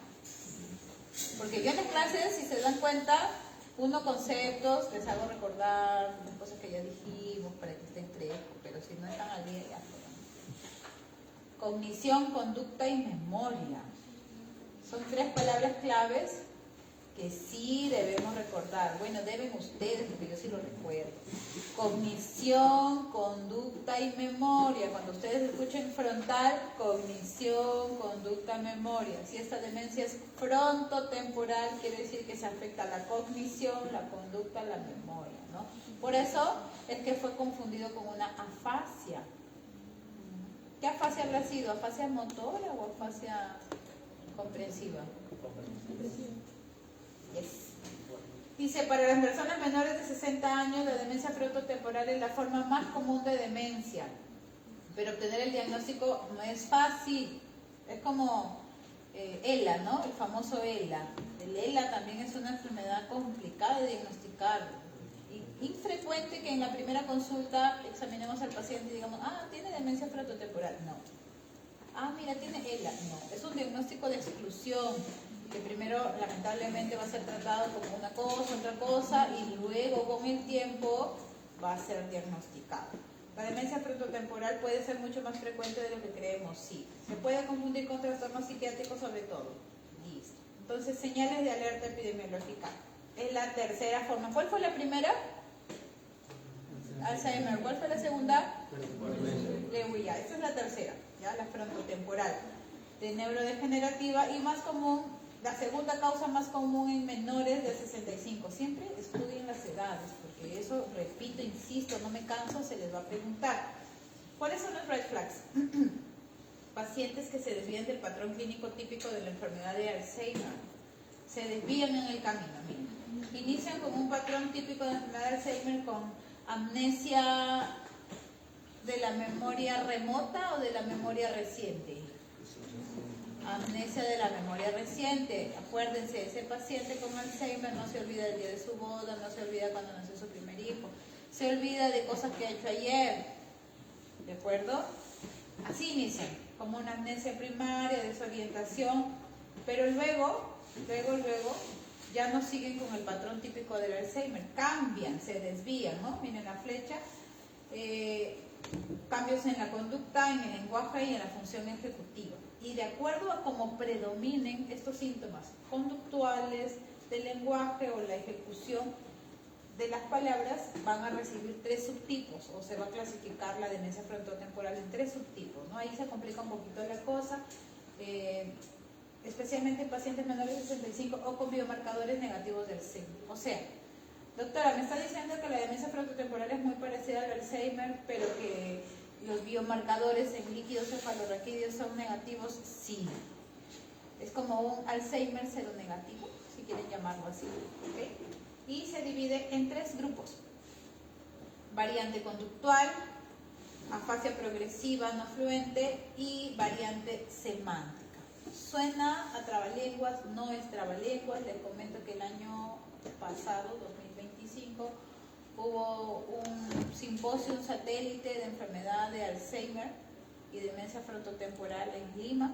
Es un consenso internacional, ¿no? Que cada año se hace en diferentes partes del mundo. Y el año pasado tuvimos la fortuna de asistir a ese importante evento, fue acá en Lima. Imagínense, 3 a 5 días de solo Alzheimer y demencia frontotemporal, una cosa muy, muy hermosa. Entonces nosotros traemos un resumen de eso. Es fácil, ¿no? Si es variante conductual, las alteraciones van a ser el comportamiento social. Es ese paciente que está en la misa y quiere miccionar ahí en la misa. Es ese paciente que está en el parque con su nieto y su hija y quiere hacer popó ahí en el parque. O sea, y ni siquiera dice, ¿no? Que baja, sácalo. Variante conductual. O es ese paciente que está en el tragamonedas, variante conductual. Afasia progresiva, variante no fluente, alteraciones en la producción del lenguaje y la gramática. Es un paciente que no es disartria. Disartria es buenos días, habla como gangoso, como arrastrando. Y ese de acá no produce la palabra. Son cosas distintas. Y la variante semántica no comprende, alteración en la comprensión y reconocimiento. ¿Cómo se llama esto? Para eso, pues, te sirve para hablar. Te dice para qué sirve, pero no sabe cómo se llama eso. Lindo mi cake, ¿no? Listo. Entonces, resumen nada más de la variante conductual. Desinhibición, conducta impulsiva, gastadores, ¿no? Son pacientes que reciben la jubilación, ¿no? Eso que reciben los adultos mayores, y se van y todo se lo gastan en el tragamonedas, por ejemplo. Conducta inapropiada, sin filtro social. Es el abuelito que está ahí en la casa y llega una señora a cocinar o nana del nieto y se acerca y la abraza y le da un beso en la boca. Sin filtro social. Pacientes con apatía, falta de motivación y reducción en la iniciativa, con desinterés por la actividad, no se sientan aludidos, Todos podemos tener apatía, pero en estos pacientes es muy característico. Disfunción ejecutiva, no tiene capacidad para planificar, tomar decisiones, no sabe cuál ropa ponerse, no le incomoda mucho de decidir qué zapatos va a usar ese día. Hiperoralidad y cambios en la dieta. Quiere estar comiendo a cada rato, de preferencia dulces. Tampoco, no se sientan aludidos. Comportamientos perseverativos o compulsivos. Lavarse las manos, ¿no? Persignarse a cada rato o echarse perfume a cada rato. Insight inadecuado. Insight significa conciencia de enfermedad. Yo no tengo conciencia de que tengo algo malo y que necesito ayuda. No tengo insight. Pérdida de la empatía o de la simpatía. Le es completamente indiferente saber que la persona de al frente ha fallecido su papá y todos están tristes porque era un vecino muy conocido. Le da igual y está en el duelo y se está riendo. Eso no es normal. Apunten. Y acá un cuadrito corto de la demencia frontotemporal en variante agramatical y la variante semántica, ¿no? Acá, y el ejemplo que les decía, yo, no dice yo quiero comer, ¿no? Yo, querer, eso. No fluente, no fluye lenguaje o gramatical. Y la variante semántica, mira ese perrito, ¿qué es perro? Ah, el animal, o sea, no tiene, o pierde la capacidad para reconocer con sustantivos simples lo que normalmente hacemos nosotros, ¿no? Esos son resúmenes cortos. Esas figuras que se ven así un poco oscuras son figuras del evento que les decía, ¿no? O sea, bien sencillas y bien fáciles de entender. Entonces, criterios clínicos tempranos de la variante conductual. Recuerden, la desinhibición es lo más importante. Esto sí se va a preguntar. Comportamiento impulsivo, ya dimos ejemplos, la apatía, pérdida de empatía, déficit cognitivo, hiperoralidad, comportamiento compulsivo. La memoria episódica está preservada. ¿En qué patología estaba alterada la memoria episódica? En la Alzheimer. Entonces, ese es un diferencial. Ojo aquí, la memoria episódica está preservada. ¿En qué patología las habilidades visoespaciales estaban muy alteradas al inicio? Lewy, aquí también están preservadas. Ojo ahí, diferencias. Escalera diagnóstica de la conductual. Bueno, esos son solo criterios donde se diferencia posible, probable de definida. ¿Qué tenemos que saber? La definida, ¿no? Requiere cumplir los criterios positivos más evidencia histopatológica, que esto poco frecuente, ¿no? Generalmente post-mortem de demencia frontotemporal o presencia de mutaciones genéticas conocidas. Solo teoría. La variante no fluente, que es esta de acá, afasia progresiva, variante no fluente o agramatical, tenemos que en el diagnóstico clínico, su nombre lo dice, ¿no? Agramatismo en la producción, es el paciente que no puede decir las cosas de manera correcta, habla esforzada o vacilante.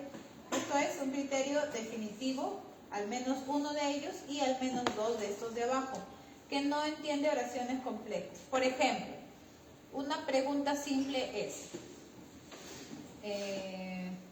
Juan Pérez, ¿tienes enamorada? Eso es una pregunta simple. Eso lo hace cualquier chica que no es estudiante de medicina, ¿no? Pero los estudiantes de medicina somos pregunta compleja. No puedo ir a tomar desayuno contigo, ¿qué dirá tu enamorada? ¿Qué dirá tu enamorada? O sea, con eso ya le estás diciendo que si tienes o no tienes. ¿Por qué? Porque Juan Pérez te va a responder, ah, no, pero no tengo. O si es bien Juan Pérez, te va a decir, no pasa nada. Y si tiene. Entonces, esa es la diferencia de una pregunta simple de una pregunta compleja. Ellos no comprenden afirmaciones complejas.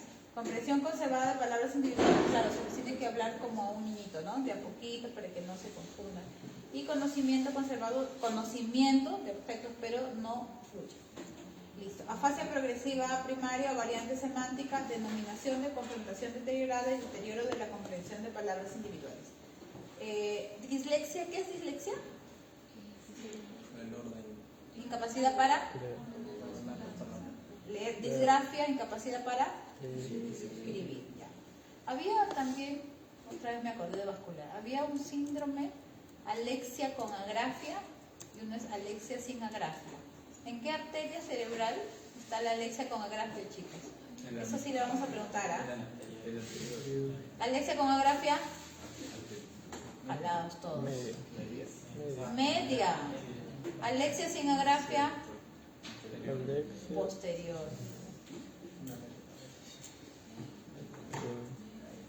Sí, no. Repetición conservada y producción del habla conservada. Entonces, la correlación neuroanatómica de los síntomas conductuales, esto lo leen con calma, solo para que vean qué estructura anatómica se relaciona con cada síntoma, lo pasamos. Y esto es lo mismo, pero en neuroimagen, ¿no? Sobre todo la asimetría, ¿no? Unilateral. Ustedes voy a explicar solo el A porque los demás son igualitos. Miren acá la diferencia. En este gráfico A, ¿cuál creen ustedes que está más atrofiado? ¿Derecho o izquierdo? Derecho, ya listo. ¿Esto es una tomografía o una resonancia? Resonancia. Y pregunto, ¿ustedes creen que esto es ventriculomegalia o es normal? ¿Qué dicen?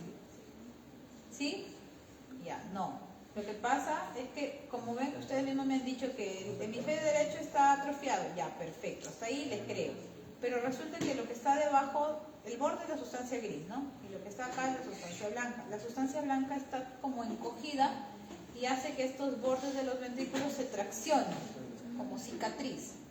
Y por eso da la impresión de que hay ventriculomegalia. ¿De acuerdo?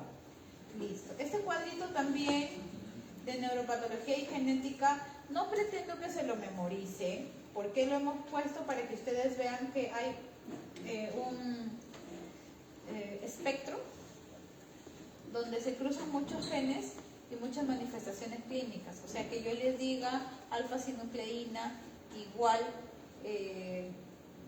demencia frontotemporal o demencia por Alzheimer o demencia por Parkinson, no significa que sea exclusivamente de esa patología, significa que es más frecuente, ¿no? Recuerden que en medicina nada es absoluto. Entonces, este cuadro busca dar a entender cómo es que la demencia frontotemporal puede tener una amplia patología o una amplia correlación con diversos genes, ¿no? Por ejemplo, TDP43 relacionado directamente con tipos específicos de mutaciones genéticas que se mencionan aquí abajo, que repito, no necesito que se lo aprendan. De igual manera FUSE, que no lo hemos tocado en la clase, y de igual manera MAP directamente con la enfermedad de Pico. Listo. Bases moleculares, hasta 43% de pacientes con demencia frontotemporal tienen antecedentes familiares con demencia. Miren, 43%. Esclerosis lateral amiotrófica, una de las más difíciles de diagnosticar, o enfermedad de Parkinson. Correlaciones clínicas de acuerdo a las proteínas. De aquí lo importante es la de TDP43, ¿no? Hay una pregunta que hace referencia a este cuadro, ¿no? Característica: afasia no fluente, anomia y agramatismo, o sea, sin apraxia, o sea, que el paciente no puede hablar, en otras palabras. Apraxia es pérdida de la capacidad. Mayor probabilidad de patología TDP43, esta es la clave correcta, ¿no? Pero dentro dentro de las opciones está la proteína 1433, que no es parte de nuestra clase, pero me estoy acordando que eso está en una pregunta. O sea, el examen del tercero ya está hecho. Bueno, sí, ya está avanzado. El 1433 es una proteína, es un hallazgo en el líquido cefalorraquídeo de la encefalopatía por priones, o encefalopatía por Creutzfeldt-Jakob. ¿Ya? Entonces, apúntenlo, porque eso no lo vamos a tocar en la clase. Este de acá no lo hemos tocado, el de FUSE, y el de MAP tampoco. Me importa mucho este de acá. Siguiente, ¿cuál es el paradigma de manejo conductual? Hemos dicho, ¿no?, que de todas maneras es sintomático y va a depender de cada paciente, pero en demencia frontotemporal se plantea esto: modelo DICE. ¿Qué significa modelo DICE? Descripción, investigación, creación y evaluación. Descripción, obviamente, y describir cuál es lo peor que le pasa al paciente y empezar por eso. Si lo peor es el problema del sueño, pues no le voy a dar ansiolíticos, ¿no? Si el peor es el problema del sueño, voy a tratar los trastornos del sueño. Investigación de esa causa que se ha buscado en la descripción, correlación, crear un plan ambiental. Si yo he descrito cómo camina un paciente con Parkinson en general, que puede tener también estos síntomas motores, un paciente con otro tipo de demencia, ¿voy a dejarlo en un ambiente con escaleras? No, pues no, tenemos que buscar un ambiente adecuado, no aislamiento social, y medir el plan de acuerdo a cada persona y ajustarlo. Pero el modelo se llama modelo DISE. Intervenciones farmacológicas, los IRS, claro que sí, los IRS para manejar los estados depresivos o conductuales. Anticonvulsivos se han reportado para mejorar problemas específicos como conductas sexuales inapropiadas o comportamientos violentos. Sí, podríamos dar la motrigina o carbamazepina, esto también es una pregunta. ¿Ellos serán hipersexuales o hiposexuales? Hiper, ¿no? Recuerden que hemos dado el ejemplo del abuelito que se acerca y abraza y besa a la chica en la casa, ¿no? Listo. Y acá el nivel de evidencia con recomendaciones para tratamiento en demencia frontotemporal.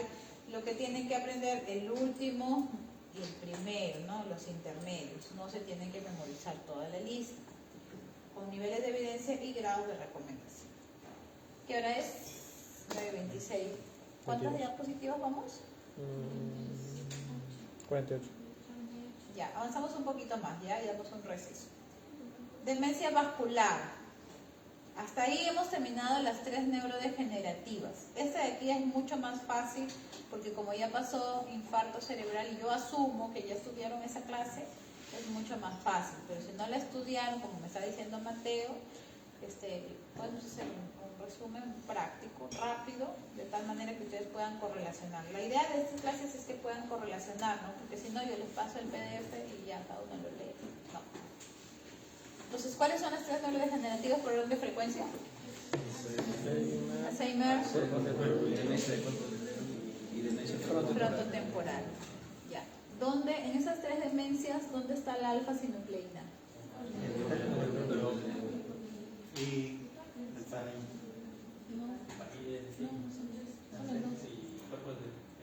Ya se confundieron. Cuerpo de Lewis. La alfa-sinucleína está en los cuerpos de Lewis. Sí. Sí. ¿Seguros? Sí, muy seguro. Están leyendo sus diapos, ¿no? Ya está bien. ¿En cuál de ellos están los ovillos neurofibrilares? Alzheimer. ¿La proteína tau es parte de? Ya, pero ¿es parte de los ovillos neurofibrilares o de las placas? ¿Están extra o intracelulares? Ya, las placas de beta amiloide extra. ¿En qué patología? Alzheimer. Ya, ok. ¿Predominan los síntomas visuales al inicio? Demencia. ¿Quién me dijo demencia? Cuerpo Todas de son Lewis. demencia. Ah, No, ya. verdad, Demencia frontotemporal. Listo. ¿Predominan síntomas motores y luego la demencia? No. Parkinson. Ya, listo. ¿En qué patología la memantina es el primer tratamiento de elección? ¿En cuál de las patologías que hemos revisado la memantina es el primer fármaco de elección? Ninguna. Les he dicho que siempre la memantina es después. ¿Con qué se inicia? Ya, pero ¿qué categoría farmacológica tiene el donepezilo? ¿Cuál? Antiinhibidores de la coherencia. Ya, menos está despierto. Ya, listo. Demencia vascular. La demencia vascular es un trastorno neurodegenerativo que se presenta como consecuencia de una lesión vascular. O sea, ¿es un requisito? Sí. ¿Se confunde mucho con la demencia por Alzheimer? Sí, se confunde mucho, ¿no? Hay muchos pacientes que tienen estos síntomas de demencia y pues están tomando donepezilo y resulta que era una demencia vascular, ¿no? Entonces, ¿cuál es el requisito? Que haya tenido un evento, que generalmente es un infarto, ¿no? ¿La hemorragia también puede generar alteraciones vasculares? Sí. Recuerden que les he hablado del ejemplo de la angiopatía amiloide. ¿La angiopatía amiloide está relacionada en el adulto mayor con hemorragia o con isquemia? Hemorragia. Entonces, Si es hemorragia y también es isquemia, es mejor decir con propiedad que la demencia vascular es un trastorno de las funciones mentales superiores en contexto de un paciente o como consecuencia de un paciente, en un paciente que ha tenido un evento vascular, ya sea isquémico o hemorrágico. ¿De acuerdo? Entonces la demencia vascular es más frecuente en el joven o en el adulto mayor. ¿Qué creen? Adulto. En realidad puede ser en ambos, ¿no? Porque hasta los niños pueden tener infarto cerebral, pero el niño tendrá demencia no, en el adulto, pero puede ser en ambos. Listo. Esto es más fácil, alteración de la función cognitiva como resultado de deterioro y pérdida de la independencia, ¿no? Que es la demencia vascular, pérdida de las funciones ejecutivas. El paciente ya no puede ejercer las actividades de la vida diaria. ¿Cuántos meses tiene que pasar de un evento vascular para que el paciente empiece con estos síntomas y yo poder sospechar? O sea, llega a mi consulta o llega el caso clínico, paciente con trastorno conductual, cognitivo, y antecedente, ha tenido un infarto cerebral. ¿Cuánto tiempo más o menos yo estimo? Se estima. ¿Saben cuánto? 6 meses. 3 meses podría ser el inicio, pero realmente son 6 meses. 6 meses, ¿ya? Entonces, la primera descripción fue hace muchos años, 1672, que antes se llamaba demencia multiinfarto y luego ya se convirtió en demencia vascular. Existe una escala que no la he puesto, me estoy acordando, que se llama escala de Hachinsky. Búsquenla y revísenla. Escala de Hachinsky, se escribe con H. Esa escala de ¿la tienes, Mateo? A ver, búscala. Mateo está acá a mi mano derecha.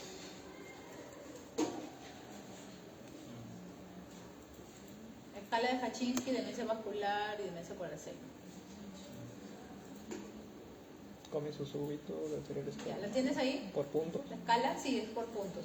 Es una escala que puntúa de acuerdo a ciertos hallazgos clínicos. Por ejemplo, si el paciente se confunde de noche, si esas confusiones fueron bruscas, si tiene antecedentes o factores de riesgo vasculares, ¿no? De tal manera que son un montón de preguntas, son como, no sé, 11 preguntas, 13 creo. 12 ya. Entonces, 11 y 13, ¿no? Esas preguntas tienen al final un score. Lee el score, Mateo. Los pacientes con puntaje, Fuerte.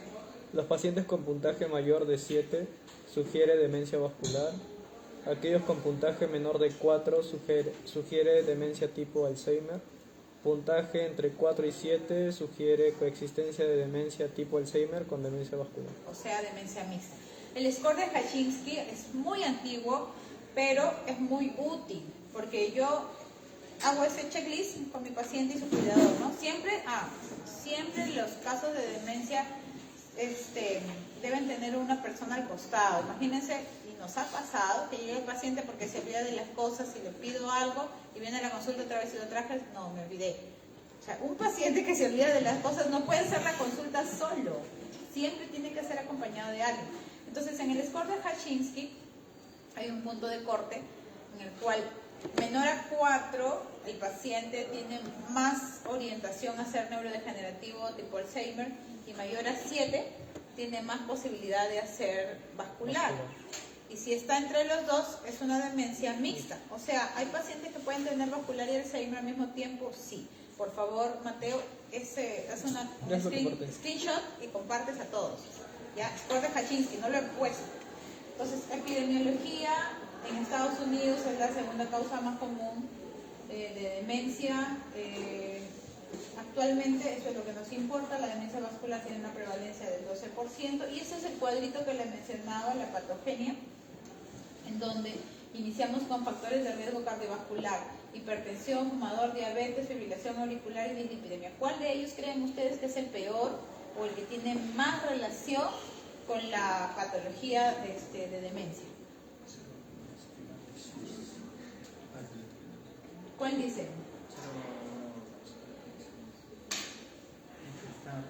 FA. Arteriosclerosis, no, pues acá están los factores de riesgo.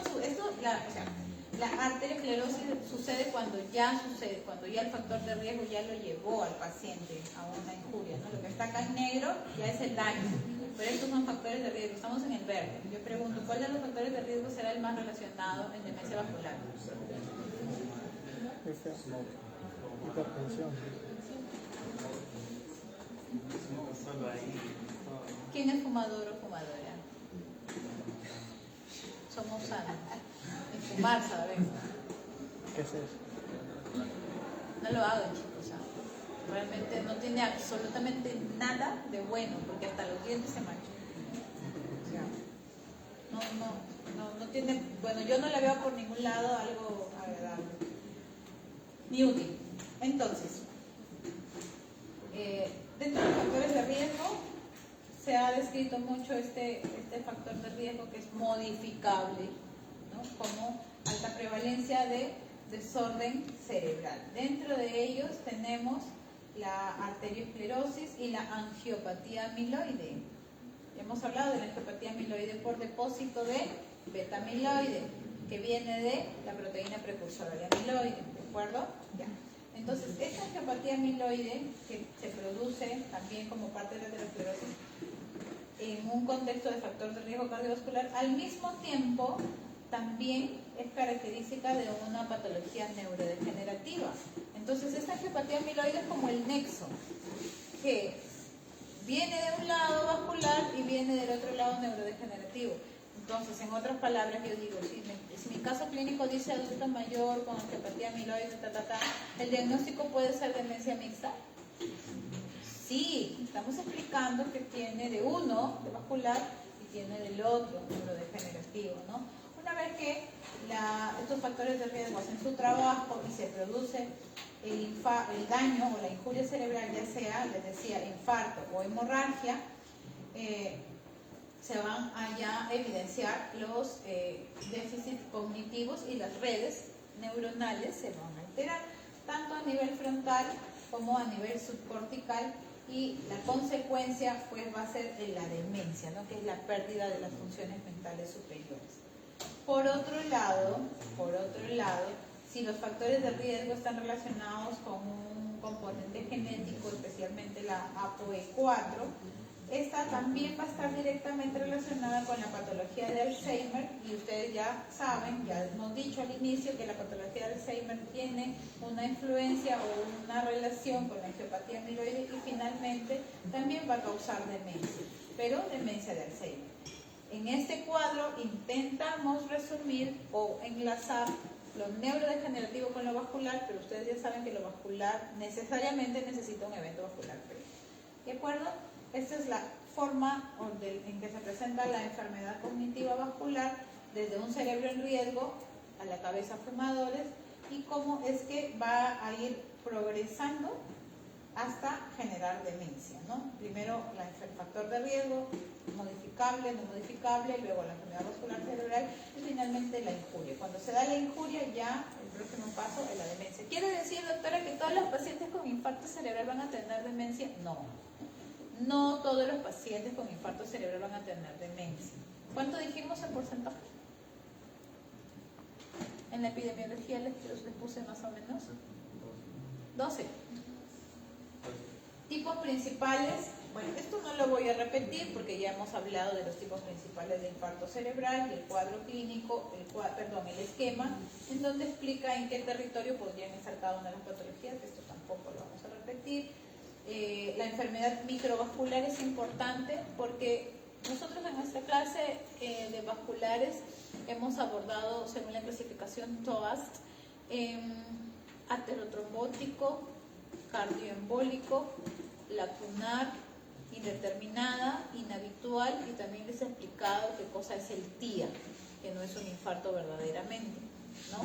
Entonces, la enfermedad microvascular no necesariamente entra en esa clasificación que hemos hecho nosotros, pero hace referencia a los factores de riesgo que aumentan la probabilidad de tener lesiones que no siempre van a ser detectables. O sea, indirectamente podría estar hablando de un TIA, ¿no? Recuerden que el TIA ahora es un concepto que refiere ya no a tiempo, sino a lesión o no de tejido. Eso ya pasó, de que 24 horas, una hora, eso ya fue. ¿De acuerdo?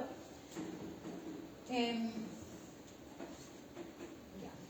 Entonces, evidentemente, diferencia de la neuropatología o neuropatológica, es una patología muy heterogénea, o sea, no hay un hallazgo netamente. ¿Por qué? Fácil, ¿no? Porque si el infarto no, o sea, no hay una prevalencia de que haya más infarto frontal, temporal, ACM anterior, media posterior, obviamente la evidencia no necesariamente va a tener una zona. Los factores de riesgo son los mismos que hemos mencionado: ateroesclerosis, arterioesclerosis y angiopatía. Uy, ahí es una G, pasado. Angiopatía amiloide cerebral. Entonces, ¿cuál es el enfoque clínico? ¿Alguien sabe qué cosa es el IPA?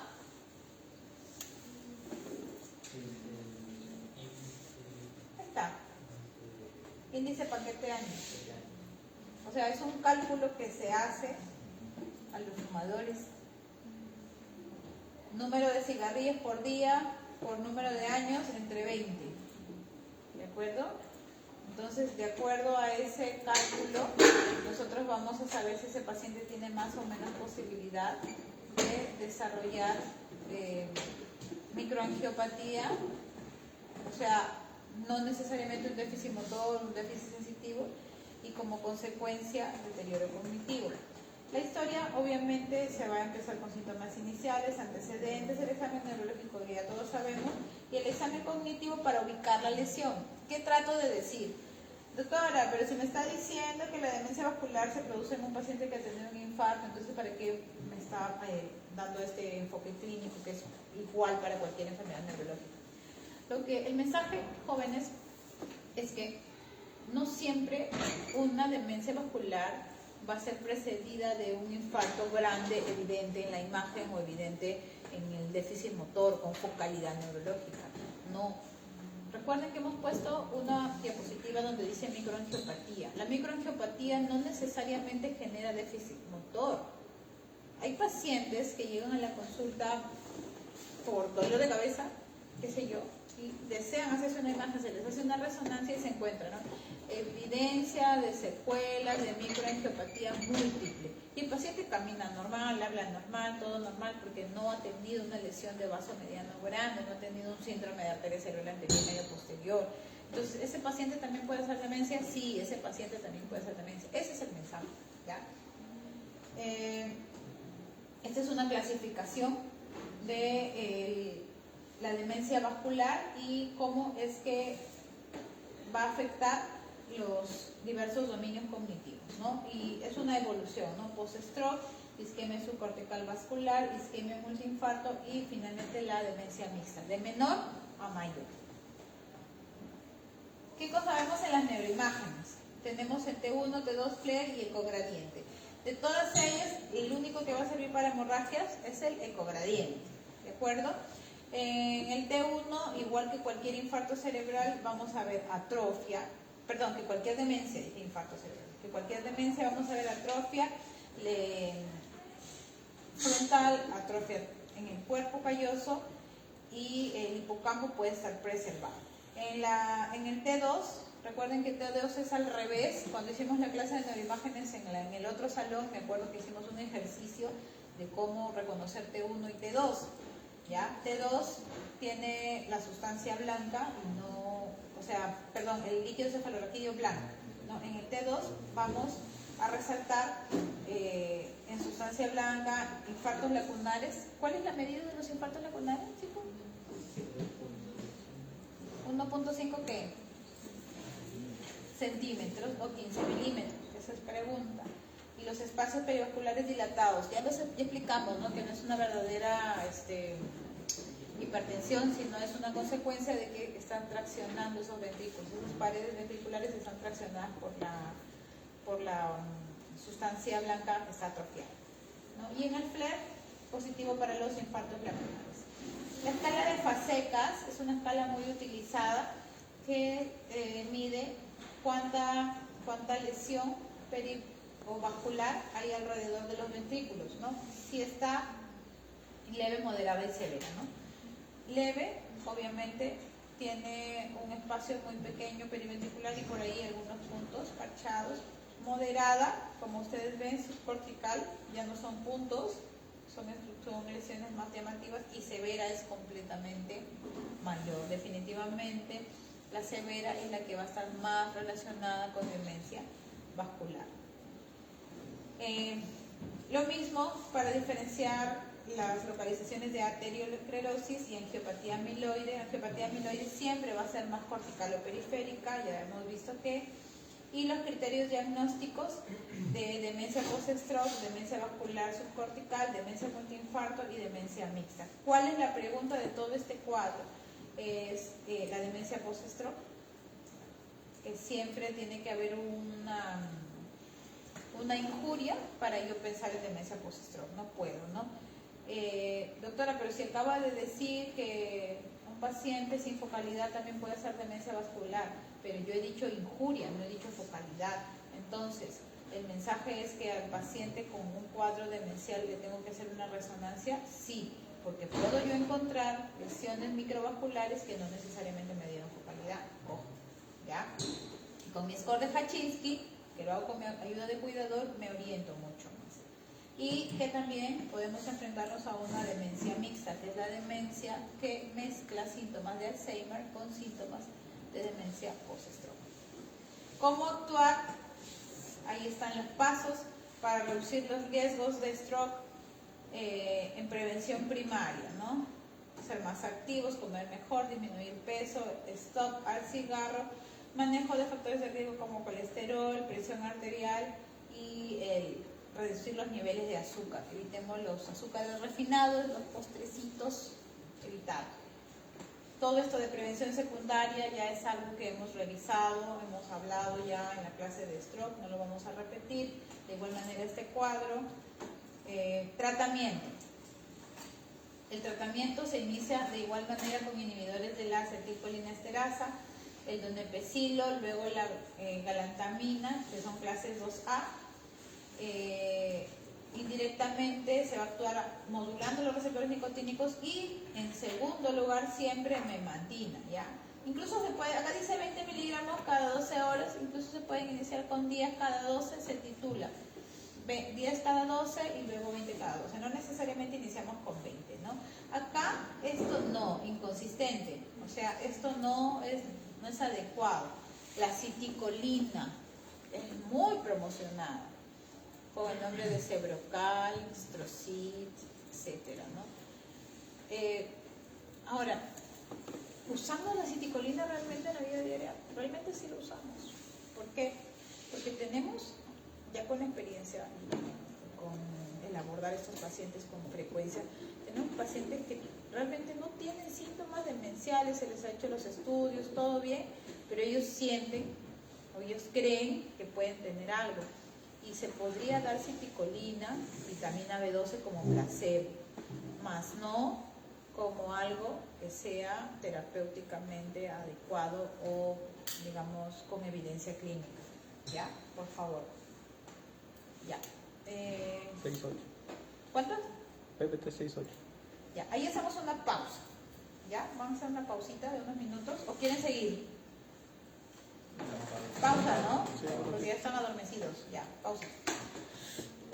Nos quedan degenerativas 1, degenerativas 2 y